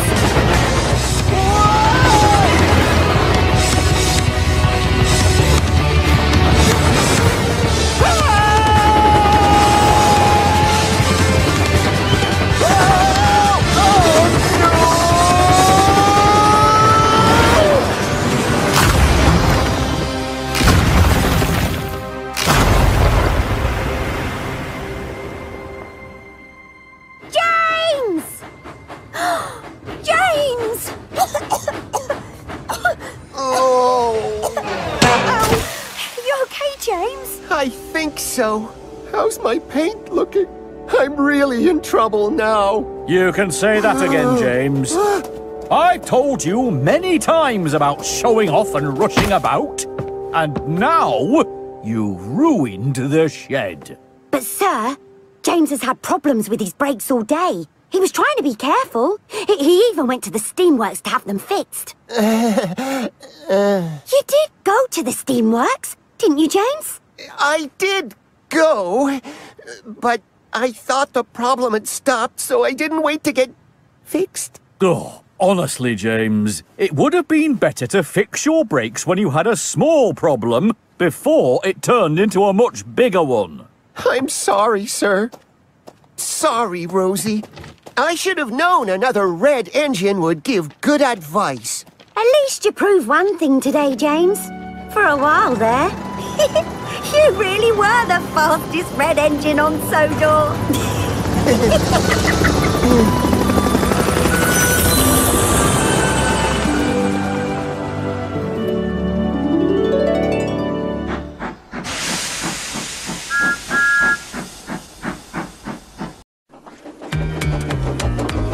James was enjoying his life on the island of Sodor, but he still had a lot to learn. "You're a special mixed traffic engine," said Sir Topham Hatt. "You can pull coaches or freight cars quite easily, but you must learn by your mistakes." James knew what Sir Topham Hatt meant. He could well remember that dreadful accident on his first day. "Be careful with the coaches, James," said kind little Edward. "They don't like being bumped." Everyone came to admire James. "I'm really a splendid engine," he thought, and suddenly let off steam. Whoosh! A shower of water fell on Sir Topham's nice new top hat. Just then, the conductor blew his whistle, and James thought they had better go. Go on, he puffed to Edward. Don't push, replied Edward. The coaches were grumbling too. Don't go so fast, don't go so fast. But James didn't listen.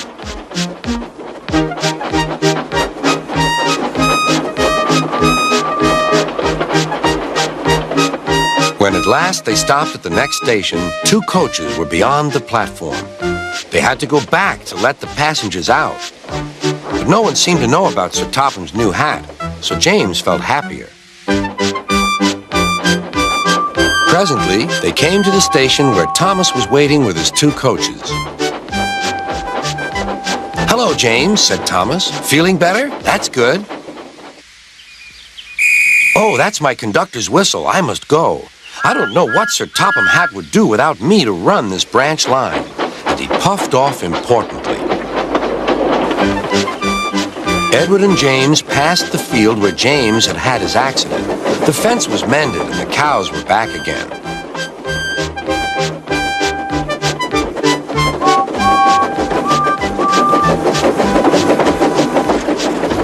They ended their journey and rested before setting off for home. James was still wondering what Sir Topham would have to say about his new hat.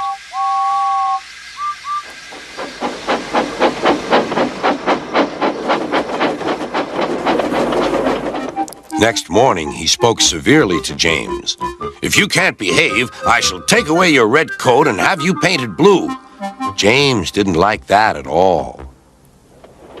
He was very rough with the grumbling coaches as he brought them to the platform. "Don't talk, come on." Gordon never has to fetch his own coaches, he thought to himself, and he's only painted blue. To make James even more cross, this time no one came near him. "I'll show them," he thought. "They think Gordon is the only engine who can pull coaches."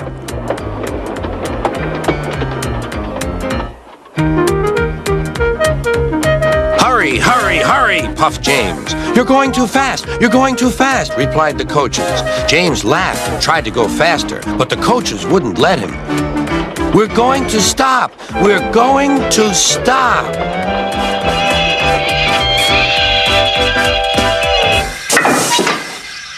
"What's the matter?" James asked his driver.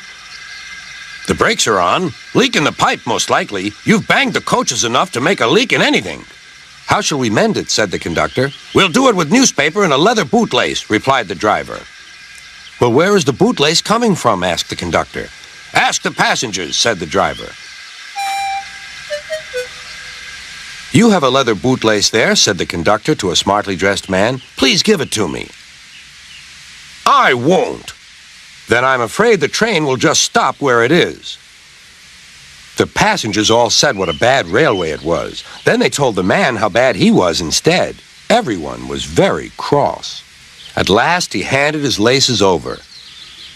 The driver tied a pad of newspaper tightly round the hole in the brake pipe, and James was able to pull the train.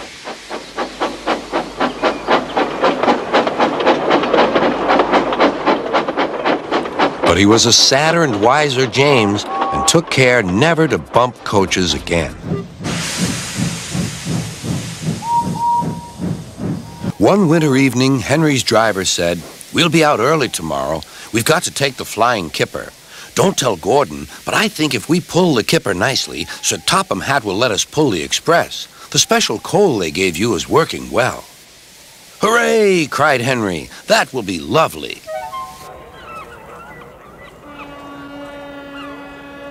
All kinds of ships use the harbor at the big station by the sea. There are passenger ships, cargo ships, and fishing boats also come here. They unload their fish on the quay. Some of it goes to shops in the town, and the rest in a special train to other places far away. This is the train the railwaymen call the Flying Kipper.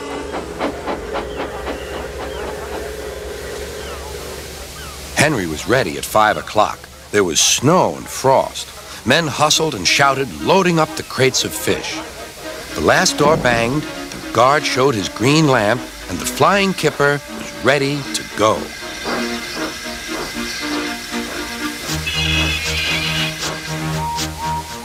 Come on, don't be silly, puffed Henry to the freight cars. The cars shuddered and groaned. Trickety-trock, all right. That's better, puffed Henry.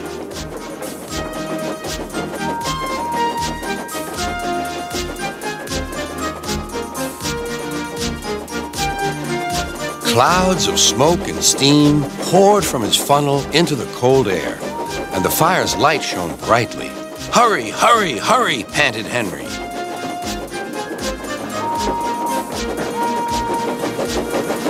They were going well. The light grew better. Signal lights shone green as they passed.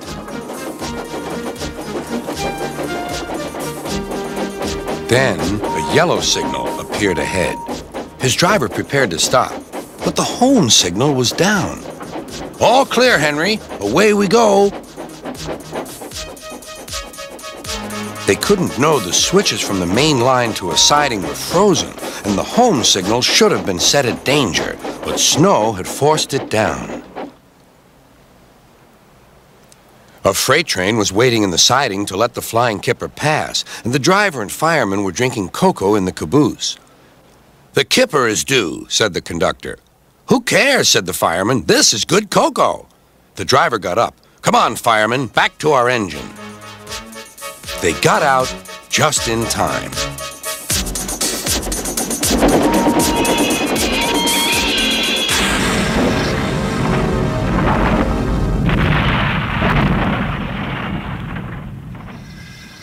Henry's driver and fireman had jumped clear before the crash, but Henry lay dazed and surprised.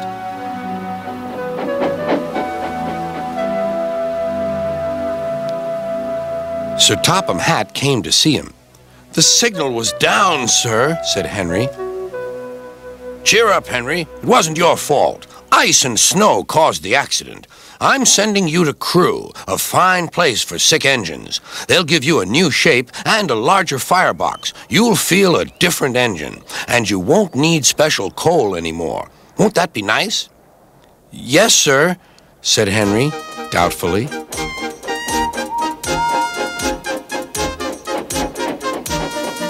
Henry liked being at Crewe, but was glad to come home.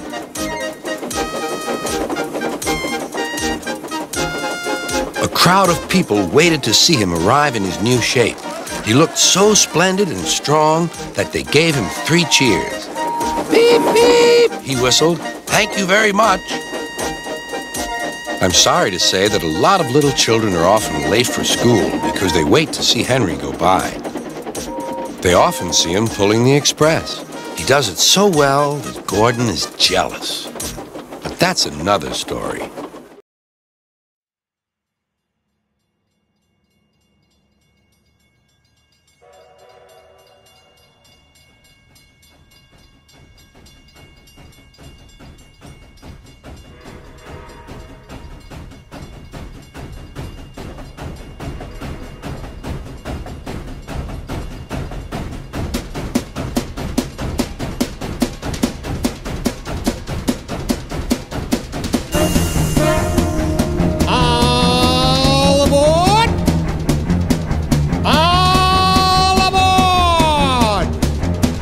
Please, tickets?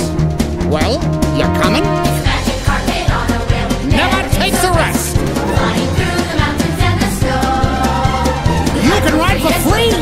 If you say yes, 'cause that's the way things happen on the Polar Express. You bet. Woo woo, the whistle blows as the sun is singing. Ding ding, lowering. Golly, look at it go! Wonder if you'll get there soon. Anybody's guess. 'Cause that's the way things happen on the Polar Express.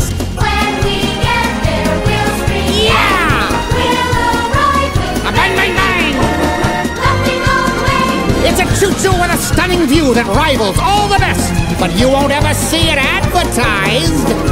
It's a simple fact, we stay on track, though sometimes we digress, but that can only happen on the Polar Express. That's the sound of her breathing. And lots to eat. With a little luck, we'll be on time. 'Cause that's the way things happen on the Polar Polar Express. Lights are gleaming far across the snow. You're not dreaming. May I present the North Pole? If it's penguins you expect to view, you surely haven't guessed. They all live down at the other end. With a little luck, we'll be on time. There's no need to stress, because that's the way things happen on the Polar Express. That's the sound of us singing.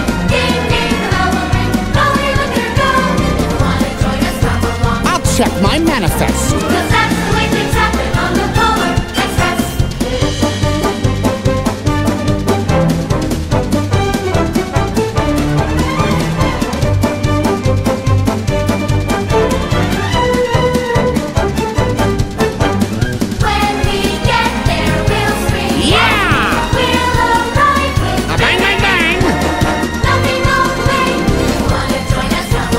You can be our guest. Roller Coaster, the Polar Express. Next stop, 11344 Edbrook Avenue.